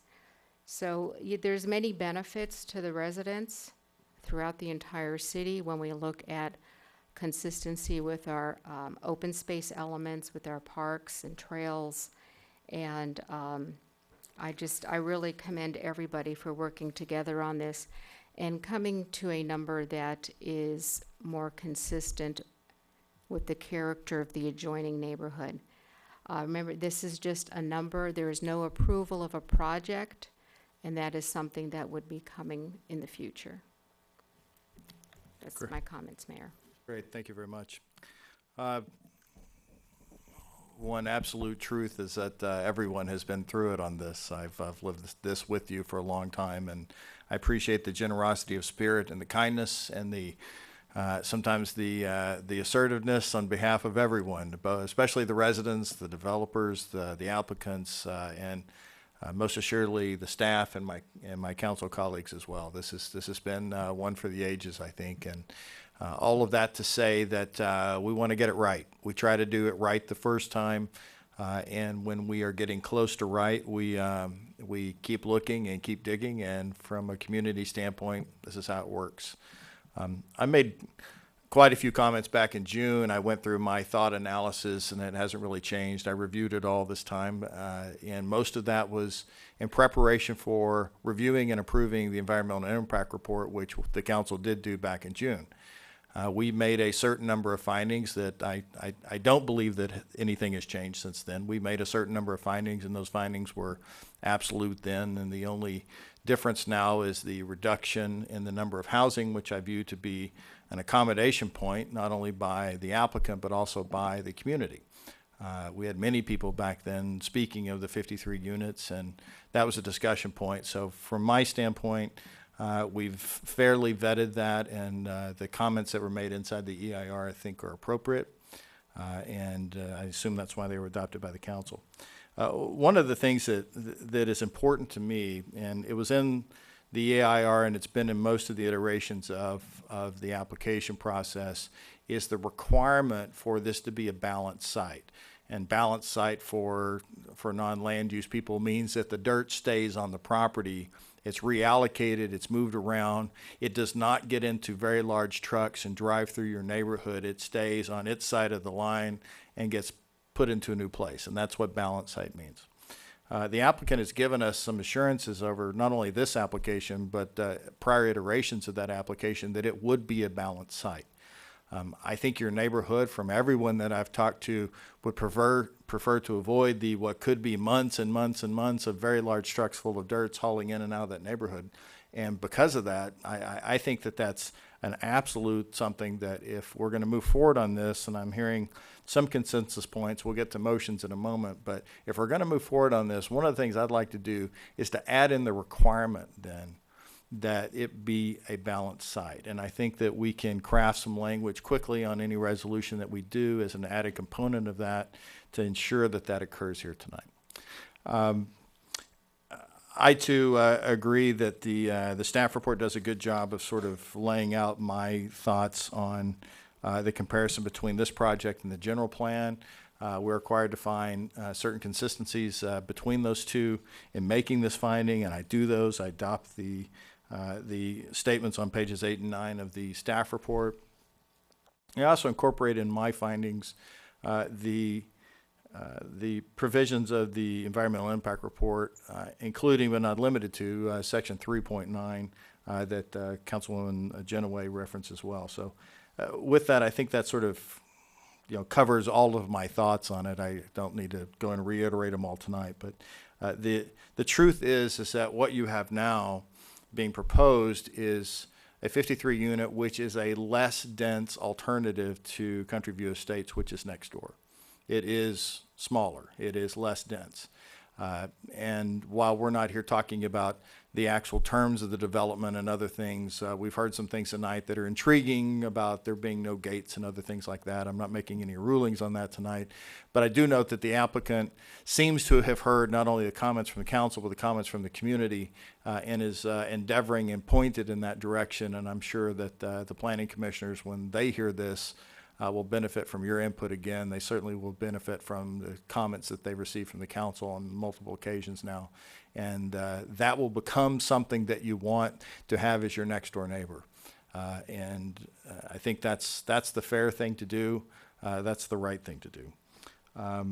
Design comes later, and we'll find out what it looks like. And I have some thoughts and opinions on that as well, so we'll see. I don't know if it'll get back to my pay grade or not, but certainly it'll go back to the Planning Commission, and the Planning Commission can make those comments with the input from the community. So the only thing before us tonight is really to determine whether or not to amend the general plan and move to 53.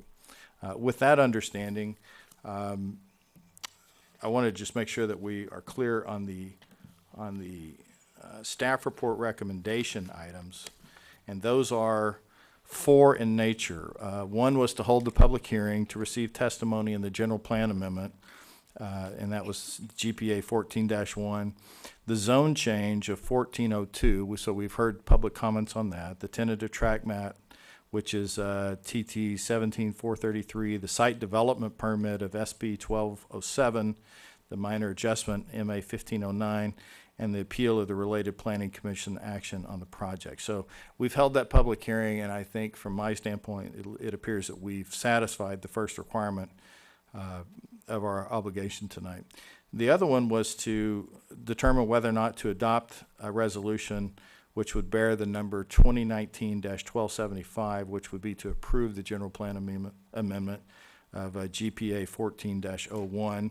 That's the 50, for the vernacular, that's the 53 unit change. But I also need to clarify, we've heard it tonight, but I just want to make sure that we're clarify that the applicant will in fact withdraw its zoning code request, which is ZC 1402. So while the applicant is still here, if you wouldn't mind, take the stand and make sure that I have that correct. Is that correct? That is correct. All right, so we do not have to consider zoning code change 14-02. And then the last one was to adopt resolution bearing number 2019-1267, referring to trap map and the other things. That's all the comments I have. Are there any other comments from any other council members? I'm sorry, Councilwoman Genoway? Not a comment, but I'd like to make an addition to the second resolution, 1276. Yeah, we haven't gotten to the motion yet, so Okay. I think we'll, All right. my intent was to try to make sure You're that. just on a roll. Want to be sure we catch it. Yeah, Okay. no, you got it. Any other further comments from either Community Development Director Orduña or City Attorney Ennis? Great. No. Okay, this time I'll entertain any motion relating to this agenda item. Anyone? Is that your motion? Councilwoman Genoway, no? Did you have a motion? No, I didn't have a, we were not there You don't yet. have a motion? Do you have I'll make a motion, but I do want to, I believe, put an amendment, so it would be item number, go with D, in regards to the, making sure that this would be a balanced project. Oh, wait a minute, are we on Yeah. resolution 1275 or 1276? Mr. Mayor, I'd recommend you first take and have a motion on resolution 2019-1275, approving the general plan amendment GPA 1401. Thank you. All right, and was that your motion? Yes. Okay, so Mayor Pro Tem Davies has made a motion to approve 2019-1275. Is there a second? I will make that second. All in favor of the motion, please indicate by saying aye. Aye. Aye. Any opposed? Please note that it passes unanimously. The next step is to consider resolution number 2019-1276. Okay, I'd like to make an amendment to that. Well, we haven't gotten there yet, so yes, I agree. On 1276 is the amendment to, I'll say, go ahead, so 1276. You ready? Okay. On page 3, I believe item number 4, actually after number 3, I would insert item number 4, that the council encourages the Planning Commission to ensure balanced grading will occur to eliminate mass export of soil. Is that, City Attorney Ennis, is that wording appropriate? I would make a slight modification Okay, if you want I'll to leave go it in to this you. direction. You're the pro. we would recommend it be read to be, the city council directs the planning commission to encourage a project design that includes a balanced grading plan with elimination or minimization of mass import or export of soil, period. Okay, that's my motion.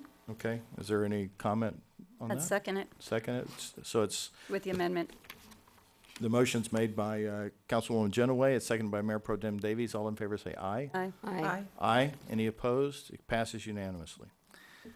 With that, City Attorney Ennis, is there any further action on those So you have four items? adopted both Resolution 2019-1275 as read, and then 2019-1276 as amended with that addition. And that concludes the items on this agenda item. Great, thank you very much. Our, moving on, our next agenda item is finance item number 1, and that is the fiscal year 2018-19 mid-year budget review. Finance Director Erlinson is in charge of that program, and if you would, please provide a staff report.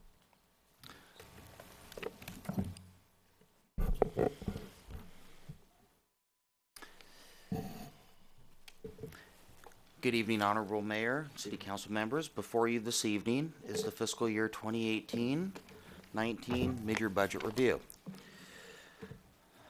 This evening, I will be presenting the city's budget philosophy and assumptions, adopted budget highlights, significant revenue and resource items, proposed operating budget and expenditure changes, proposed capital improvement program expenditure changes, some of the major capital improvement programs that are currently underway, some items for your future consideration as we approach the fiscal year 19-20 budget cycle, and to adopt ultimately the resolution before you this evening to modify the fiscal year 18-19 budget based on the report before you this evening.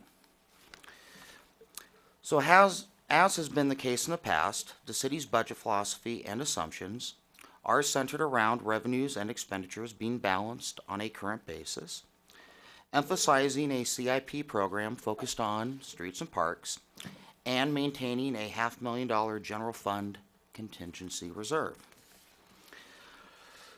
When the City Council adopted the fiscal year 18-19 operating budget and capital improvement program on June 5th of 2018, the city's general fund primary sources of revenue were estimated to be $15.6 million for property tax revenue, $11.8 million for sales tax revenue, and $6.2 million for property tax in lieu of vehicle license fee revenue.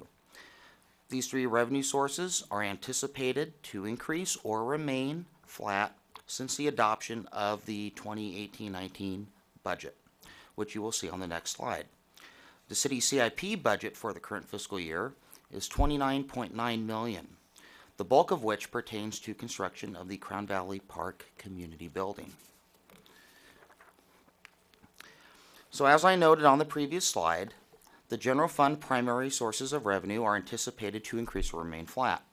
Property tax revenue is expected to increase by approximately $436,000, a result of higher than anticipated increases in assessed valuation. Supplemental property taxes have increased, and prior year impound releases and penalty assessments are up as well, based upon amounts received to date.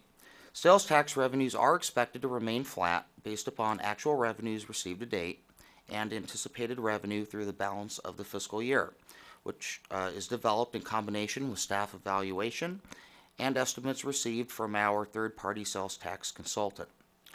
Property tax in lieu of vehicle license fees are anticipated to increase by about $24,000 based upon the actual county apportionment for the year and actual supplemental property taxes received to date. Community development fees are anticipated to increase by about $632,000 based upon actual revenues received to date and anticipated revenue through the balance of the fiscal year. This amount is primarily attributable to one-time building and safety fees related to a large apartment complex remodel, 2 custom estate homes, and an uptick just in general activity. In addition, the city has been awarded a $200,000 Tier 1 environmental cleanup program grant from the OCTA for the installation of trash control devices on storm drain catch basins at key locations throughout the city. So the graph to the right depicts general fund operating budget revenues and expenditures based upon the adopted budget versus the year-end projections as a result of the mid-year budget review.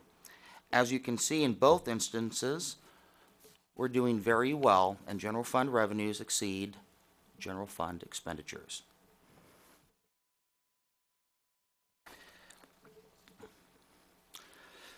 Personnel, maintenance, and operations, and capital outlay expenditures for line items, all line items through the city, are projected to equal or be below fiscal year 18-19 adopted budget.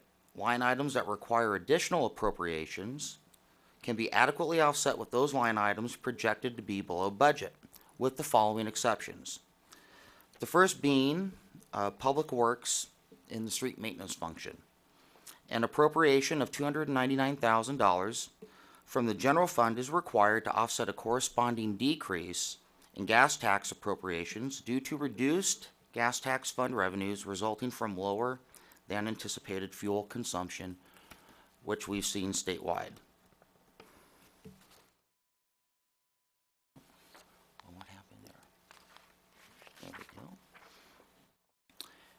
In addition,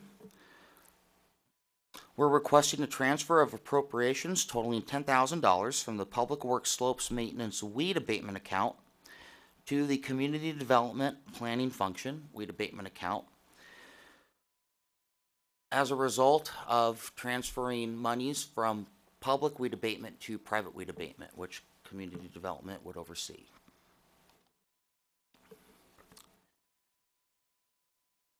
Moving on to CIP projects. We are requesting an appropriation of $72,845 from the general fund to offset a corresponding decrease, again, in gas tax funds, specifically related to SB1 appropriations as a result of lower than anticipated fuel consumption statewide.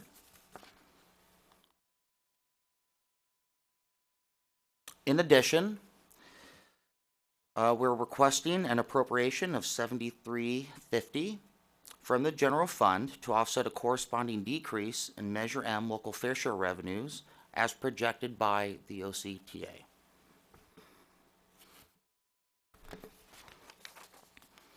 And lastly, an appropriation of $200,000 from the Measure M fund is requested to recognize the $200,000 Tier 1 Environmental Cleanup Program grant awarded to the city by OCTA for the installation of trash control devices on storm drain catch basins at key locations throughout the city.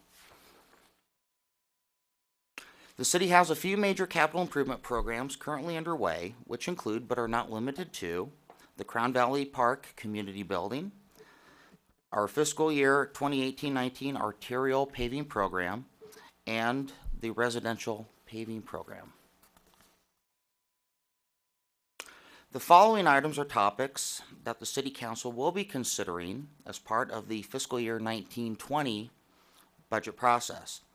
To make the budget process as efficient as possible, staff is conveying the most recent information on hand to the City Council for their consideration as part of this discussion and seeks any input and or direction.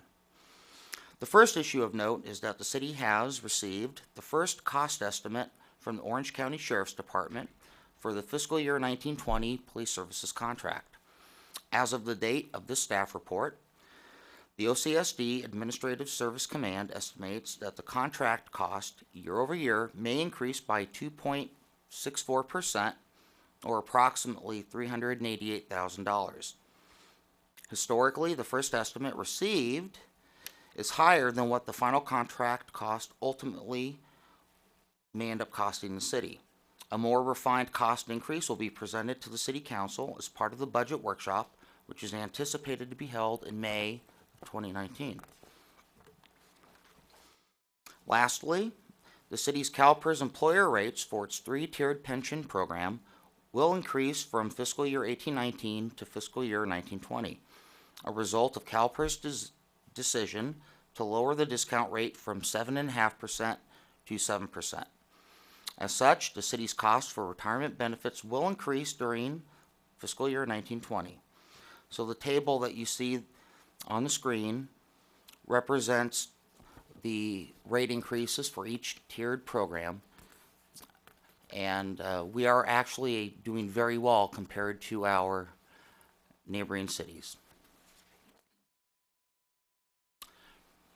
So given the information presented to you this evening, staff recommends that the City Council adopt Resolution Number 2019-1274, modifying the fiscal year 2018-19 city budget, revenue estimates, and appropriations. And with that, I'll answer any questions you may have. Great, Thank thanks. Any questions, comments from council? Yeah, Councilman Raines? So I have a question on the gas tax revenue fund. So even though our property our gas tax SB1 went up to more per gallon, we're saying we're getting less money? Well, statewide, our normal gas tax funds, which is known as HUDA, and then the SB1 funds, the road maintenance rehab funding, statewide is down because of lower fuel consumption statewide. Okay, so then will we be using money from our general fund then to offset that? That's correct. Okay, thank you. You're welcome. Okay. Councilman Jones? My question's along the same lines with the gas tax fund revenue. Now, I know it's because of lowered fuel consumption. Is that because of the hybrid cars? Is that why there's lower fuel consumption, or are Californians just driving less? Which, I don't know. Well, after spending 6 hours on the road yesterday, I don't think we're driving less, but. Well, based upon the analysis from the State Department of Finance and Michael Coleman, who is well respected in the municipal finance community, that is probably the most important factor. Fuel efficient cars, hybrid cars, electric vehicles, but just an overall decline in, paying at the pump. Okay, so then when we're planning our budget for the future years, we can no longer rely on the historical numbers. That So would we're be gonna have. that would be Okay. correct. Yeah. All right. Thank you, Director Erlandson. Welcome.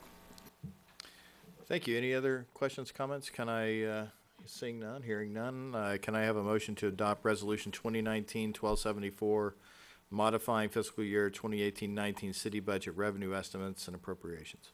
Great, I'll make a motion to ditto what you just said. To do that, okay, good. I'll second. Okay, so the motion's made by Councilwoman Raines, seconded by Councilwoman Genoway. All in favor say aye. Aye. Any opposed? Passes unanimously.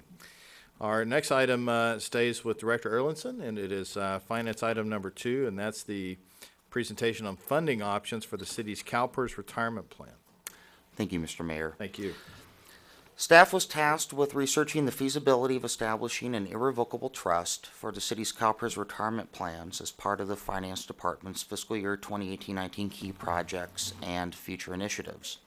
Staff engaged Bartell Associates to perform an analysis in addition to staff attending a CalPERS workshop dedicated to pre-funding pension and other post-employment benefit programs. Mr. Joseph D'Onofrio, Assistant Vice President for Bartell Associates, will present the report and answer any questions you may have. Good evening. Good evening. So, CalPERS does an evaluation of your pension plan every year. And our firm, we're a bunch of actuaries, and what we do is help explain, what they've done in their evaluations. This report is going over their June 30, 17 valuation. That's like 2 years ago. But the way CalPERS does this is they do that valuation in the fall of 2018, which is about the time you've got that. And that's for your fiscal year 2019 and 20 contribution. So that's okay, but these numbers are in our presentation later. But your unfunded liability is about $7.5 million. You may know these numbers. Your contribution for 1920 is about 17% of pay for all the plans, and that's about $1.1 million. So what I'll go over is why the contributions are where they are, why they've been going up, where they might be going, and then we'll talk about that 115 trust. So go back one. Right, thank you. So I'm going to stay on this chart for a little bit because there's actually a lot of information on it. Supposed to be a numbers person, but I like pictures. Unfortunately, that's a picture of numbers, so you have to live with that. So the blue line is the expected return that CalPERS has thought it was going to get on their investments for the last, I think, 24 years up there. And it goes down a little bit. You can see the little numbers on the bottom. They've changed their expected return anticipation, which they call their discount rate, over the years. And it's on the left, it's 8.5%, and on the right, it's 7%. So a few things are going on. Their investment advisors and their investment staff think equities, as example, are going to return less in the future than they did years ago. And I'm sure you hear a lot about that. The plans are also maturing. There are a lot more retirees relative to active employees in the plan. And as we all get older, and we've got to get careful about how we're doing our investments so we don't lose too much of that money. We don't take too much risk. So they're trying to take less and less risk. Less risk means expecting lower returns. A lower discount rate, means lower expected earnings, higher city contributions to pay the benefits. The contributions go up and the liabilities go up for the city if the investment return is expected to go down. So the green line is their actual returns year by year, and they're volatile, as you know. And you see two big dips for the dot-com crash almost 20 years ago and the financial crisis about 10 years ago. Now what you have to keep in mind, what CalPERS does is they don't compare that green line to that red line at zero. For example, in the financial crisis, if you look at the 2 years returns for those 2 years, it was about minus 28%. But since they were assuming a return of 7.5%, 7.75%, it's actually the difference between the 7. So it's actually a spread of about 44%. And you know when you lose that much of investments, it's hard to dig yourself out of that hole. If you lose half your investments, to get back, you have to double them. So in the past, CalPERS has been, they're kind of doing a balancing act between trying to get these plans funded and realizing that agencies just can't deal with these increased contributions all at once, and they try to phase them in. And as you phase them in, it means the plans don't get funded quick enough. And they do this balancing act every year. And recently, they're more toward trying to get the plans funded and get more money in there, although they are doing still some phase-ins to help, you deal with your budgets and help cities that are still in financial distress. If I overlaid the funded percentage on this graph, if you go back to around the year 2000, these plans were like 120% funded. And that's a year when a lot of cities and agencies put in higher benefits. CalPERS came out with a few higher benefit formulas, which the city did not adopt, but a lot of cities did. So they basically were counting their chickens before the eggs hatched. They spent the money, and now they have to make it up, and so they got a bigger hole to dig themselves out of. So the funded percent, by the time you got to the financial crisis, was about 60%, and now overall it's about 70%, but your plan's about, I think, 78% funded. Okay, so there's a lot on this chart. So if you go to the next slide, these are the different benefit formulas that CalPERS has for miscellaneous employees. On the bottom is the age, on the left is the percent, and the pension works, you take that percent, 2%, for example, times your pay times your service, and that's your pension. So you were at that 2% at 55 formula some while ago. And then CalPERS, the state passed PEPRA in 1113 and put you at a 2% 62 formula for new hires. The 2% at 60 was a tier 2 you adopted that applies to classic hires after 1113. People who have worked for other agencies, people who work for the first time with a 2% at 62 formula. So what you want to gather from this is that those top gray lines were those higher formulas CalPERS put in about the year 2000, and the city did not adopt any of those. If you did, you'd have a much higher liability. A lot of cities did go to the 2.7 formula. Okay. So I'm kind of going over now the things that impact the contributions. Investment earnings do, the plan benefit formula you chose did. And another thing that does is the assumptions and the methodology CalPERS used to calculate contributions. So I'm not sure if it works for you to ask questions later or as I go on, but feel free to ask questions. So back in 2013, CalPERS started doing things to make agencies get more money into these plans. They used to smooth assets over 15 years. You saw how the return is very volatile. So if they smoothed it out, they averaged out those returns over 15 years.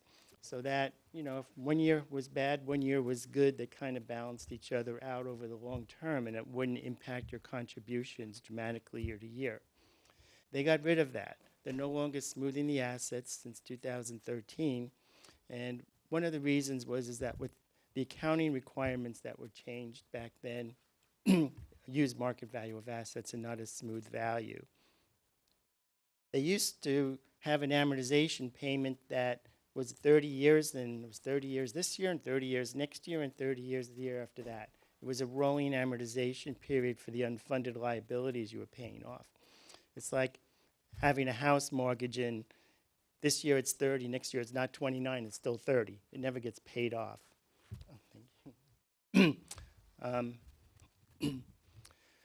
So having 30 years forces agencies to pay off those unfundeds that develop each year. So what you get from that slide is they're fixed and not rolling. Those payments you make to pay off these unfunded amounts increase every year. They go up with payroll. It's not a fixed amount like you pay on a home mortgage. It goes up, so it starts low and gets higher.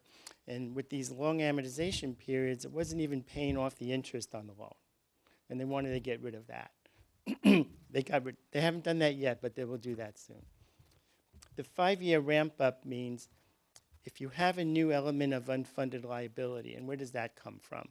If the assets don't perform as well as they expect, you owe more money to the plan. If people come and go in different proportions, then they assume, retire, terminate, hires. The demographic changes create unfunded liabilities or gains. And they calculate this amortization amount that increases with pay, but the first year they'll say only put in 20% of it. The next year only put 40%. Kind of ramp up in 5-year time period to get into 100% of that payment. Now that doesn't get you paid off as quickly, but that was one of the concessions of trying to get agencies to ease into these changes and not see them all at once in 1 year.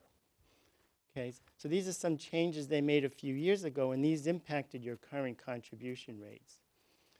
Every 4 years, they do an analysis of when people retire, for example, when people terminate from an agency. And these are assumptions that are used to guess what's going to happen in the future. And CalPERS looks at them every 4 years. In 2014, they revised these assumptions, and that impacted your contributions. 16-14 valuation for rates that were 2 years later, they phase in 20% a year, so that kind of impact from that year is not totally in there until the year 2020-21.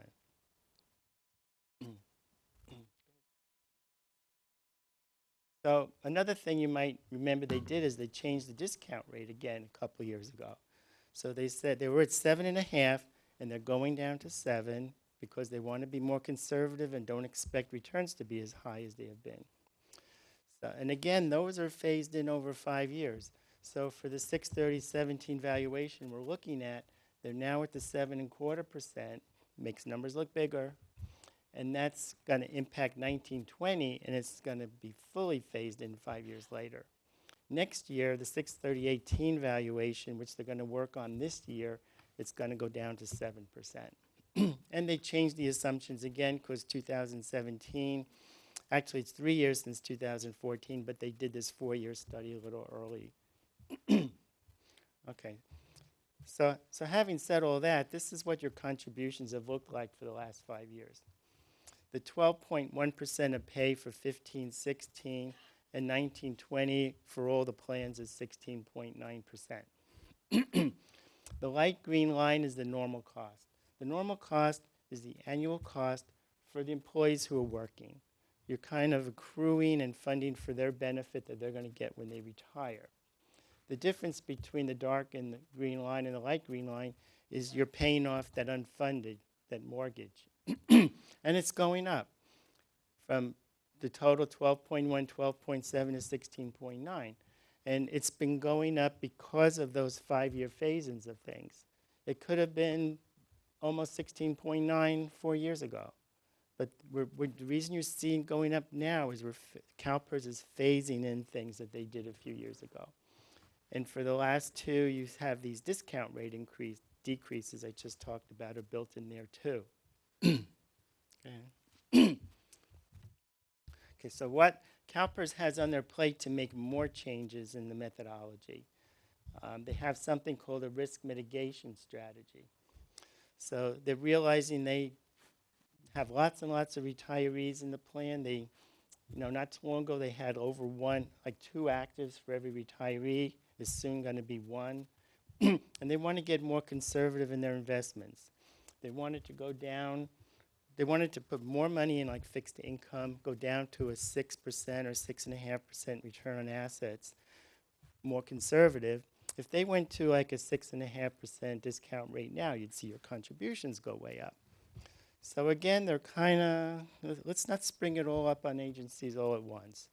So what they're doing is this risk mitigation is, if they're saying right now we expect the fund to earn 7%, and it earns 9, they're going to say that's 2% excess earnings over what they assumed. And you know what? They're going to keep some of that. Usually when the earnings are higher than they anticipated, your contributions go down. When it's lower, they go up. And they're saying, oh, let's take some of the cream off the top. So if the earnings were higher than they expected, your contribution would go down, but they're not going to let it go down as much as it would have. They're going to use that amount to decrease the discount rate, because a decreased discount rate would have increased your contribution.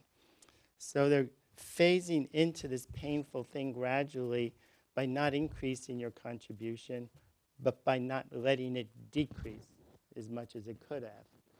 So this is a little chart they have where, gee, if you earn 2% more, they're going to lower the discount rate by 5 basis points. 10%, like if you earn 17%, they'd increase it by 15 basis points. Then they'd go to their investment people, the investment staff, and say, hey, we're lowering the discount rate. You can go change your asset mix to get more conservative to give us that kind of return.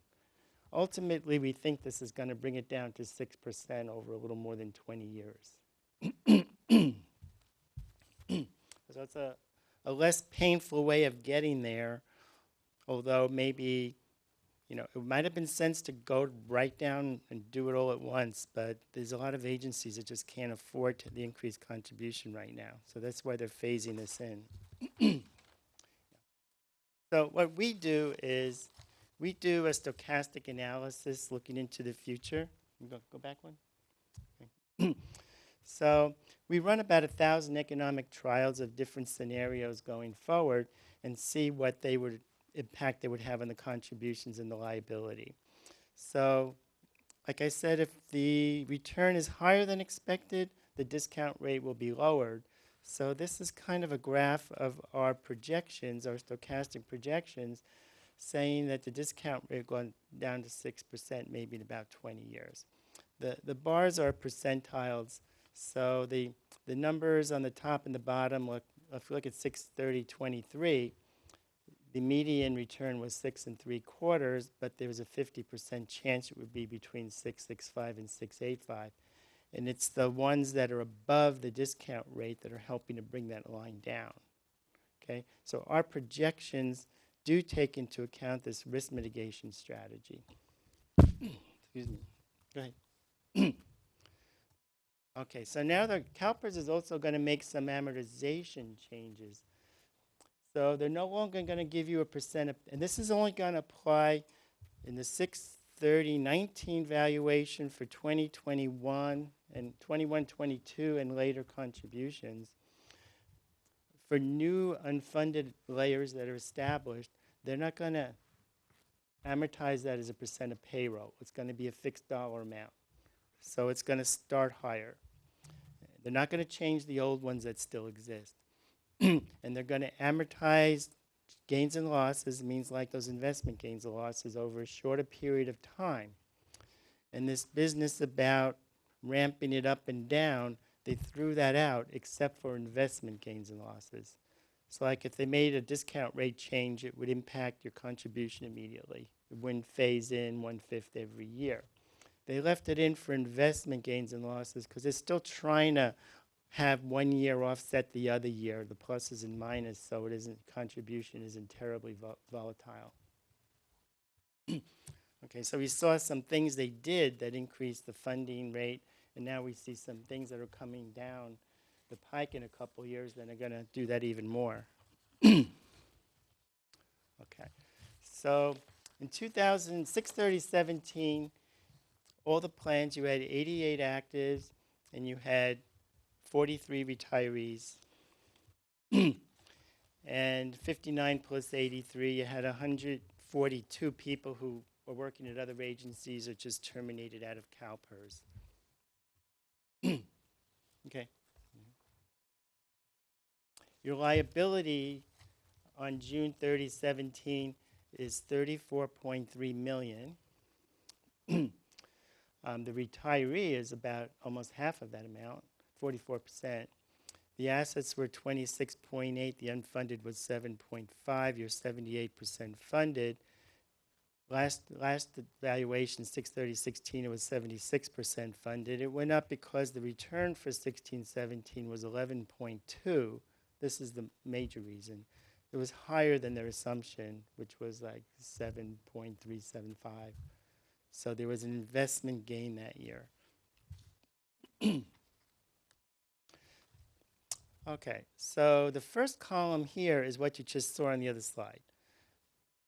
7.25% expected return, 7.5% unfunded. So they're going to go to 7% next year. And if they were at 7% now, the liability would be $900,000 higher at 35.2.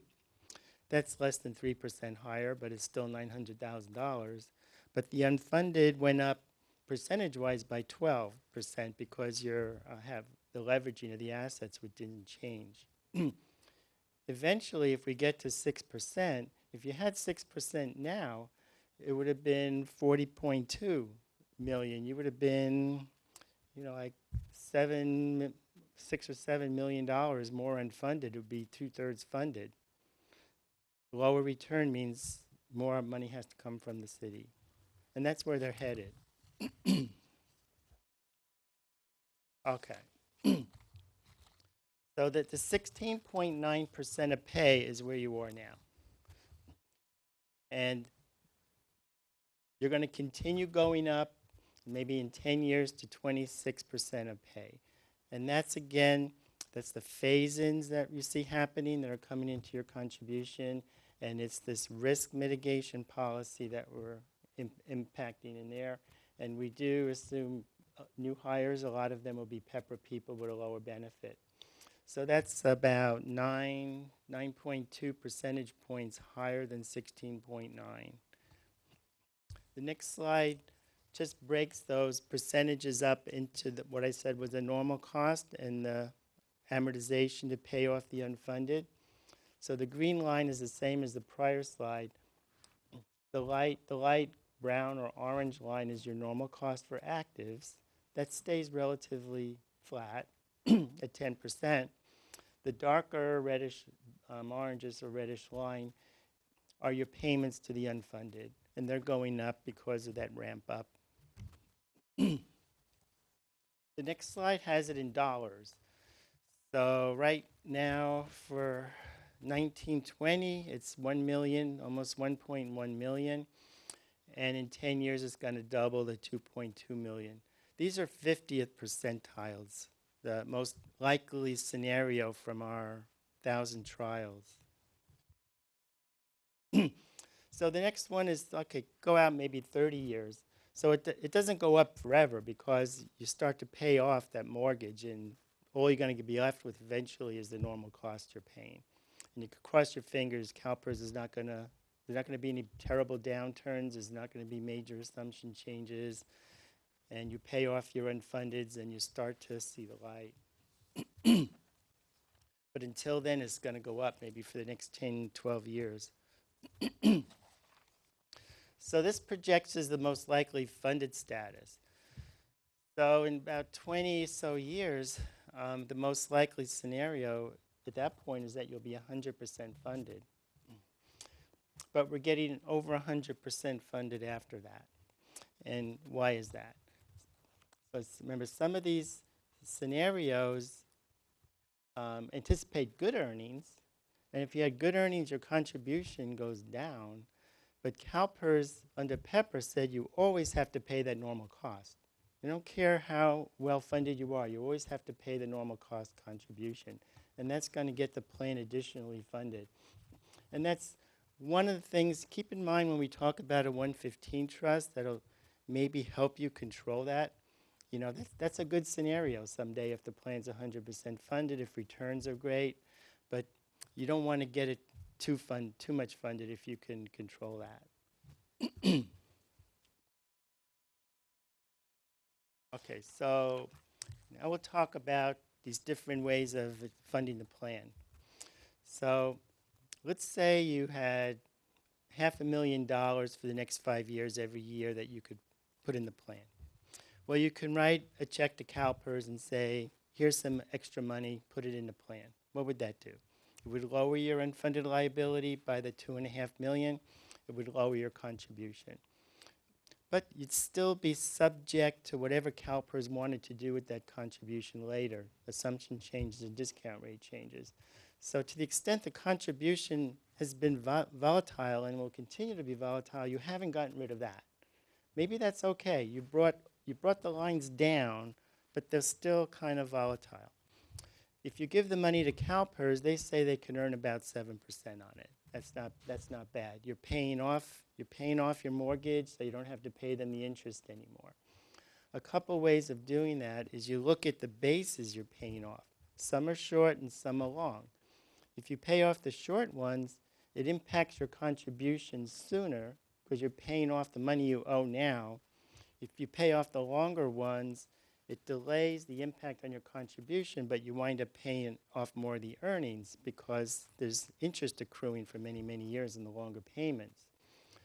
So we just took some of the bases that stood out as short and long, and if you took those $500,000 a year and paid off the shorter bases, you'd save $1.5 million in interest. If you wanted to discount that at an inflation rate, maybe at $690,000. If you paid off the longer bases, you would save more because you're paying less interest, but it would have less immediate impact. So that green line is the 50th percentile we've seen before, the contribution going up and going down.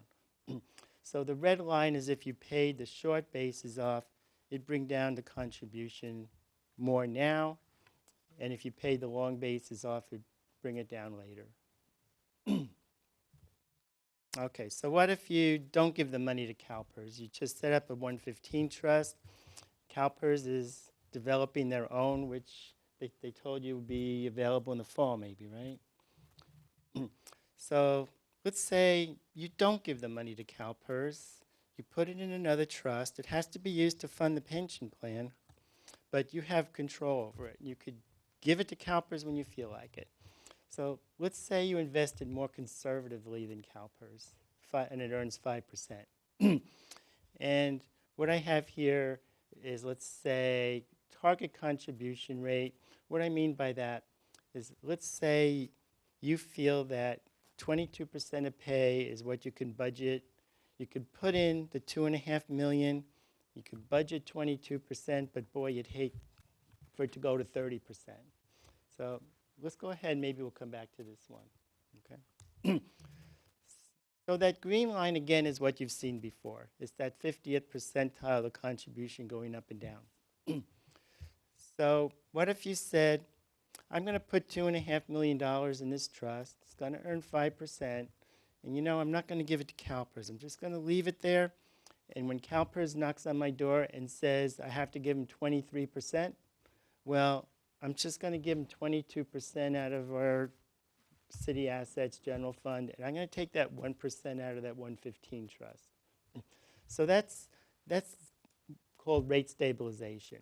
So you're using that fund to pay the amounts over 22% when they come due, when CalPERS tells you they're going to pay you more than 22%. And that enables you to budget the 22, put the extra money in the fund, and pay that difference when CalPERS knocks on your door to make it higher than 22%. If you gave the money to CalPERS, that green line would have been lower. But you still would have seen it go above 22%. You would have lost the ability to control that budget rate. So a lot of agencies are doing this for this reason, to stabilize the rates. So if you did that, this is what it would look like in dollars. You'd be paying this orange line, that's a percent of pay, that's why it's going up. And the difference between the green line and the orange line would come out of the trust. So the trust would look something like this. And this again, a 50th percentile.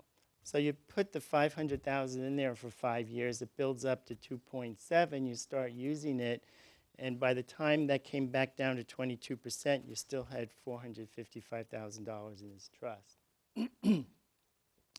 So one of the things I was alluding to before with the normal cost, you have to pay the normal cost to CalPERS when the plan is 100% funded. So if things are looking good and you were seeing, hey, this plan is getting close to 100% funded, you know, you have the money in this 115 trust, rather than, if you gave it all to CalPERS and the plan went over 100% funded, you'd have to give more money.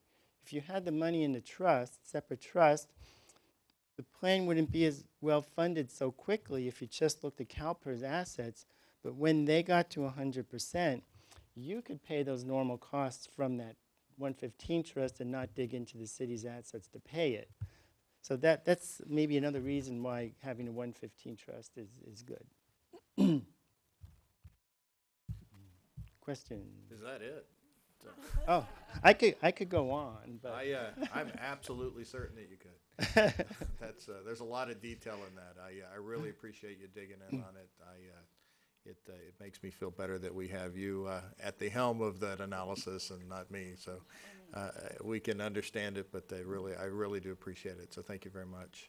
I don't know that there's a recommendation coming tonight or not. I know that from a city standpoint, we are very, very fortunate to not be in the place where many of our other sister cities are in, and they have massive unfunded liabilities. We definitely have the ability to control ours now. I think the recommendation now is to, at some point, establish a 115 trust. Maybe you all want to get into that. I don't know. Certainly, Mayor. The item is just a receive and file for you tonight. All right. We just wanted to share with you some of the information that we're evaluating before we make a recommendation to how to proceed. What he presented tonight is there's a lot of options available for us. There is pre-funding, there's rate stabilization, and he did mention that CalPERS has now announced that they are going to add a vehicle to pre-fund pension liability. Prior to this time, they have not had anything like that before. They did implement several years ago a vehicle for agencies to fund OPEB, which is other post-employment benefits, which a lot of cities did participate in. But this is the first time that they're talking about a mechanism to pre-fund your pension liabilities. But it is something that's not going to be unveiled and rolled out until July of this year. So we want to still keep researching and evaluating, and then of course we'll return with a recommendation to you at a future date. Great, thank you. From what I heard, I think that these are fantastic, get ahead of the curve options that we have, and they really will provide downstream benefit when CalPERS has not proven in the past to be terribly reliable on their predictions and or their investments. So hopefully we can help stem that tide some. So is there any other comments? Yeah, I just have a comment, and thank you so much for that report. The 115 trust, I think, is something that's very interesting. One thing being in the league is I've noticed that when it comes to CalPERS and their investments, we're talking about how they go up and down. They do sometimes tend to discourage investing in certain things, companies that aren't politically ideology with them on the same level. I was at a league meeting where they were coming up saying, you know what, we want to go and not invest in Keystone, and we don't want to invest in so forth. So for me to have a 115 trust that we are in charge of our money and we're in charge of the investments is the #1 priority, because we know that we're going to do, you know, the best view here, just like we do with our, you know, look at our finance report. So we're going to look at all things and not be selective as to where we invest. Thank you. No, I appreciate the information. Thank you for the report. But I agree with Council Mayor Pro Tem Davies that sometimes those restrictions on this social responsibility investing also can mute your returns. Yeah. So I would look forward to us having the opportunity to have a little more control over that. So I just have a clarification. Would we first meet our pension obligation that we're underfunded on first before we would prepay our, is it, because you talked about two separate things, and would one be able to be done at the same time simultaneously, or would it be two separate things? So I'm not sure I understand the question, so you probably didn't understand what I was saying. So you have an unfunded of $7.5 million, right? And which you're paying off. CalPERS is kind of telling you how to pay that off. And you have the ability to make some decisions for yourself about how you pay that off. You can send CalPERS more money to pay it off quicker. They'd be happy to take it. Or you could go to this other trust and stick your extra money there, and then at your discretion pay off that unfunded. I We're talking understood about that. the same, there's one thing we're paying off. No, but then you said that you had the opportunity to pre-fund your retirement. So like, I was just trying to clarify, is that a separate issue? Chrissy, maybe you understand my question. Councilmember Raines, what you're talking about is two things that he mentioned is you can fund additional money towards your unfunded liability piece of your pension, or you can actually do a rate stabilization account where you're setting aside money and then you're watching as your rates go up and you're dipping into that account to have minimal impact onto your operating budgets because you're using a rate stabilization account. So both of them in essence are going towards paying the unfunded piece. It's just a different methodology. Okay, thank you. Great. Anything else? I'd make a motion to receive and file the report. Is there a second? Second it. Seconded by Councilwoman Raines. All in favor say aye. Any opposed? So moved unanimously. Thank you very much, sir. Appreciate your time. Our next and final agenda item is City Manager item number 1, and that is the 2019 legislative platform. And we'll return to City Manager Ridge for a report. Thank you. Thank you, Mayor. So this item is something that Aaron Spradlin, our management analyst, has been working on. So he's going to give you the presentation tonight. But it was a goal and objective of ours to have a legislative platform for you. It's something the city really never has done before, but it's to set up the framework and the guiding principles so that we are all in agreement on the types of bills that staff would be able to move very quick and nimble on, opposing or supporting based on your adoption. If you find it that you want to adopt this platform, it would set forth those parameters for staff to utilize in the future. And with that, I'm going to turn it over to Aaron Spradlin, who did all of the work behind this report. Mr. Spradlin.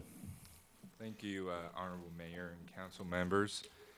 The 2019 legislative platform, which encompasses the 2019-20 state legislative session and the first session of the 116th Congress, is a tool to protect and promote the city's interests and core values on important issues, legislation, and potential regulatory efforts that may impact the city.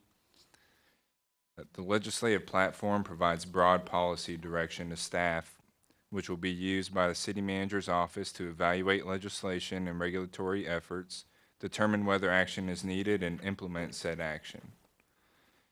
What the legislative platform does is it streamlines the process of producing effective responses and taking immediate action on crucial legislation and regulatory matters that affect the city and its residents. This legislative platform will prevent missing an opportunity to communicate the city's positions to legislators and policymakers. Though a state legislative calendar is produced, there's always a possibility that legislation is pushed through either the Assembly or the Senate at any moment at the discretion of the legislature's leadership. This platform allows the city to take a more immediate and timely action on legislative and regulatory issues without having to wait until the next council meeting. The goal of the legislative platform is to secure legislative action and resources that will assist in maintaining the city's economic growth, safety record, scenic natural beauty, and the quality of life that city residents have come to enjoy. The legislative platform contains guiding principles which are the city's core values and are paramount when determining whether action on legislation is desired. The legislative platform's guiding principles are preserve and enhance local control, encourage fiscal responsibility, promote economic development, support responsible funding opportunities, and maintain quality public safety. Also within the legislative platform are policy statements.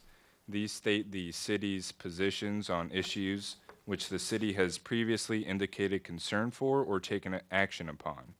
These positions on issues are broader than the guiding principles and contain multiple scenarios in which proposed legislation and regulation may be at odds with the city's beliefs and core values. And this is how the legislative platform would work. Legislation and regulatory efforts would be monitored by staff in various organizations. The League of California Cities and the Association of California Cities Orange County's strategic goals and policy positions will be considered but do not dictate what the city's position is. Legislation or regulatory efforts where action is desired are brought to the attention of the city manager. If this legislation or regulation contains a position that is included in the guiding principles or policy statements, a letter will immediately be written by staff, reviewed, edited, and signed by the mayor, and distributed appropriately. If it does not contain a position that is included in the legislative platform, it may be placed on the next council meeting agenda for the council's discussion and consideration. So the support of H.R. 530 is a good example in which the legislative platform is properly used. Due to the city previously stating its position on a similar matter through the form of an opposition letter, the legislative platform allows for staff to write a letter of support for H.R. 530 without the need to add the matter to a council meeting agenda. It's important to note that the legislative platform will never prevent a council member from stating their position on a matter or providing input. Another scenario of the appropriate use of the legislative platform is when legislation is introduced, a council member brings the matter to the attention of the city manager and it is determined that this issue is not included within the platform. And therefore, the item would be placed on the next council meeting agenda if requested by the mayor or two council members. And based off of the decision made by the council, staff would react appropriately. And so staff recommends that the city council approves the 2019 legislative platform. And as a result, staff would also immediately communicate the city's position on H.R. 530 through a letter of support, which is attachment D. And this concludes my presentation. I'm happy to answer any questions you may have. Thank you. Great. Thanks, Mr. Spadlin. Very good job. I appreciate that. Appreciate all her work going into this. Let's see if we have any comments. Councilwoman Genoway. Thank you for that report, and I'm really excited to see this because I think a lot of times there are many legislative issues that we want to take action on, and knowing that it's that the city's interests are being looked out for in that way, and that we already would have something in place is great. I do have some wording that I would like to add, so I will go through that, and hopefully my council colleagues will concur on that. On page 4, under the guiding principles, number 2, fiscal responsibility. At the very end, where it says result in unbudgeted expenditures, I would like to add or unfunded mandates.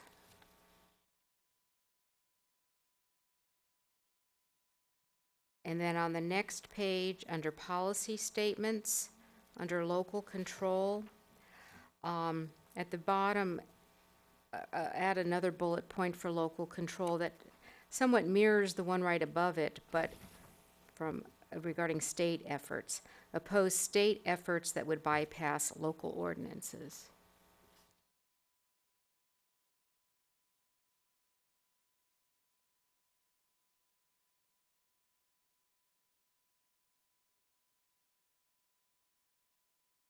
And then on the last page, or the next page, excuse me, under drug abuse, the second bullet item, we recognize that the opioid crisis is very prevalent, but that's not the only crisis we're having with drugs and alcohol. So what I would do is in bullet point 2, after opioid crisis in the middle of the sentence, put a comma and then put drug and alcohol abuse.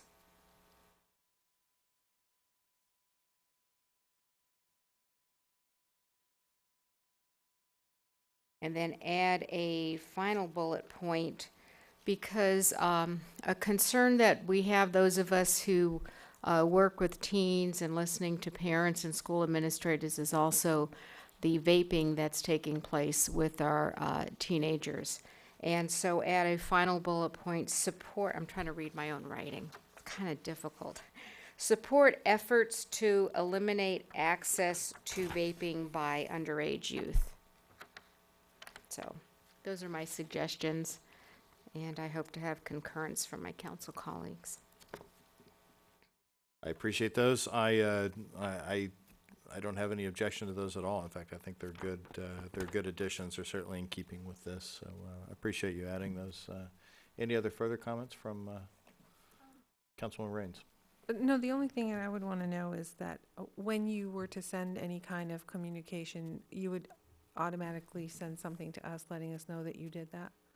Is that somewhere in this guideline so that we knew that you, or would you, because you're directing to, you're going to communicate with us first, or are you going to draft the letter and then send it to us? Like, what's that process? He's looking at me, so Councilmember go Raines, ahead. I will answer that Okay, question. go ahead. The intent was obviously definitely to keep you updated, but if it's consistent with the platform, we would be able to get the mayor's signature and go ahead and send that out before notifying you, but certainly keeping you updated after. Okay, that's all I wanted to know, that we'd be updated. So get a copy of the letter in our weekly package or something. We could Or certainly by do that. email. All right. Yeah, in our mayor and council policy, it already states that if the mayor sends out a letter, that each of the council members will get a copy of that letter. Okay, perfect, thanks. Pretend babies, anything? Long overdue. I greatly appreciate this. I know that we've had a lot of things that we've either had to support or oppose, mainly oppose. And, you know, and it's the time consuming that we want to get this moving, and then having to wait for a council meeting, sometimes it's too long. So I think this is great, and I completely agree with those additions. Those are great points. So thank you very much on this. Yeah, I'll echo all that.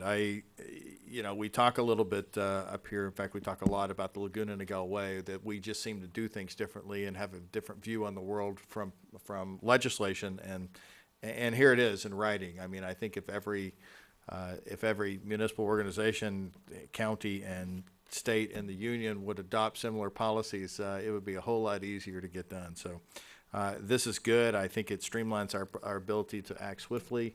It certainly speaks with one voice, and we can point this out to anybody that wants about what it is that we stand for. So with that, I would be happy to make a motion to approve this. Is there anyone with a second? Second. Seconded by Councilwoman Genoway. All in favor say aye. Aye. Aye. Any opposed? Passes unanimously.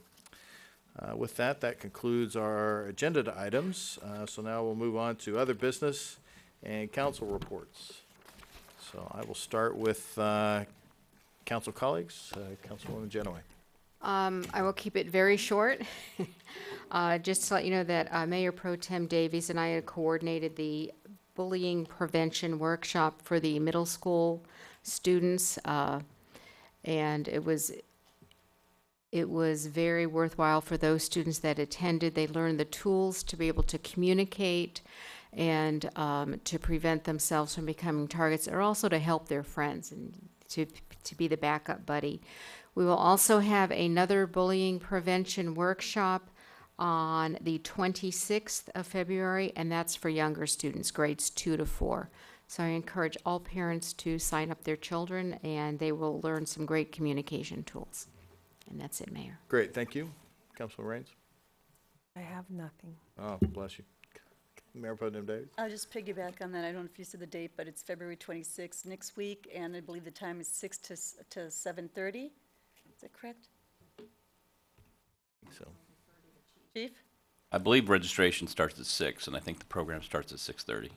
I know we had moved it, we made it earlier because of the grade Okay. second, so I think we'll double That check. was but the you last can, class. it will be at Sea 6 to Country. 7:30 would be Yep. right then. Perfect. 6 to 7:30, it'll be at Sea Country. You can call Police Services to RSVP, but again, probably one of the most important workshops your children can take. And again, this is second through fourth grade, and we'll be working with Get Safe program. Thank you. Great, thank you. Let's go around. Chief McDaniel. Just real quick, this Saturday, we're hosting a paper shred event in the parking lot of City Hall. That's from 7 a.m. to 12 p.m. Please bring any documents that you might think need to be destroyed before they end up being possibly identity theft or other fraud. In the past, we've had folks line up as early as 6. Please don't do that. If you come after 7, I promise we'll get you in and out pretty quick, but the line before that makes it pretty hard to deal with. So 7 to 12, and look forward to seeing you then. Just want to say congratulations on the coffee with a cop. That was good. I'm looking forward to someday to having a donut with a deputy, maybe, or something like that. So it was a great turnout. Very good. Yeah, soup with the sergeant. I like that. Oh, well done. Okay, good. Director Erlinson, after all that tonight, good job. Move on to City Attorney Ennis. Nothing tonight, thank you. Great, thank you very much. Chief, man, that was a long haul for that, so thanks much. Mr. Spradlin, anything else to add? Good, welcome to the front row and appreciate your efforts tonight. Community Development Director Ordunia. That's it. Okay, City Clerk Gomez. Nothing. And always one to stop a roll. Sorry. Parks and Recreation Director Giglio. Important stuff here. Thank you, Mayor. That is how you roll. So. There's still time to purchase tickets for the Hansel and Gretel Family Opera this weekend. Saturday, February 23rd at 7 p.m., Sunday, February 24th at 4 p.m. Pre-sale tickets are $10, and after 5 p.m. on Friday, they'll go up to $15 at the door. Registration is also open for the Laguna Niguel Senior Games, March 30th and 31st for ages 55 plus. Registration is $10 for residents, $15 for non-residents. That's Great. all I have tonight. Thank you. Welcome. Thank you very much. Deputy City Manager Bell. This evening, I went to the San Juan Capistrano City Council meeting to read into their record a letter, basically as a reference check for Molten Niguel Water District, as the city of San Juan Capistrano is looking at changing their water to being city provided to going with a water district. And it's my understanding that I was unsuccessful and that they have decided to negotiate with the Santa Margarita Water District, and if they can't reach agreement, then they will look to Molten Niguel as their second choice. Great. Thank you very much. Director Scott is either not hiding back there, not feeling well. Great. City Manager Ridge. I'm sorry, I do have one item tonight. I just wanted to make a clarification. I misspoke at our last council meeting answering a question of yours, Mayor. It was in regards to which city seal design was approved for the monument signs. And we had several different depictions. We have one that's a color one, and we have one that's more of a cutout metal one. And there were slides that showed color on both the front and back, and there were slides that showed both the metal version on front and back. The one that you did approve as a body, which is the one we're moving forward with, is the color seal on the front of the monument sign and the cutout metal one on the back of the monument sign. So I just wanted to clarify that for you. Great, appreciate that follow-up. I remember being confused on the dice, and I'm glad there was an answer to it, so I appreciate that. Glad I could unconfuse you. That's not the first time, I'm sure. So. That's all. With that, anything else around the room? I wanted to adjourn tonight our regular city council meeting in memory of Mary D. Young, and I appreciate Mayor Pro Tem Davies and Councilwoman Genoway bringing this to our attention. Mary was a longtime resident who passed away suddenly this past week on Valentine's Day. For over 30 years, she was truly a tireless volunteer for civic engagement on local and regional levels. In her life of service, she generously shared her wisdom, energy, and dedication to encourage others to serve as well.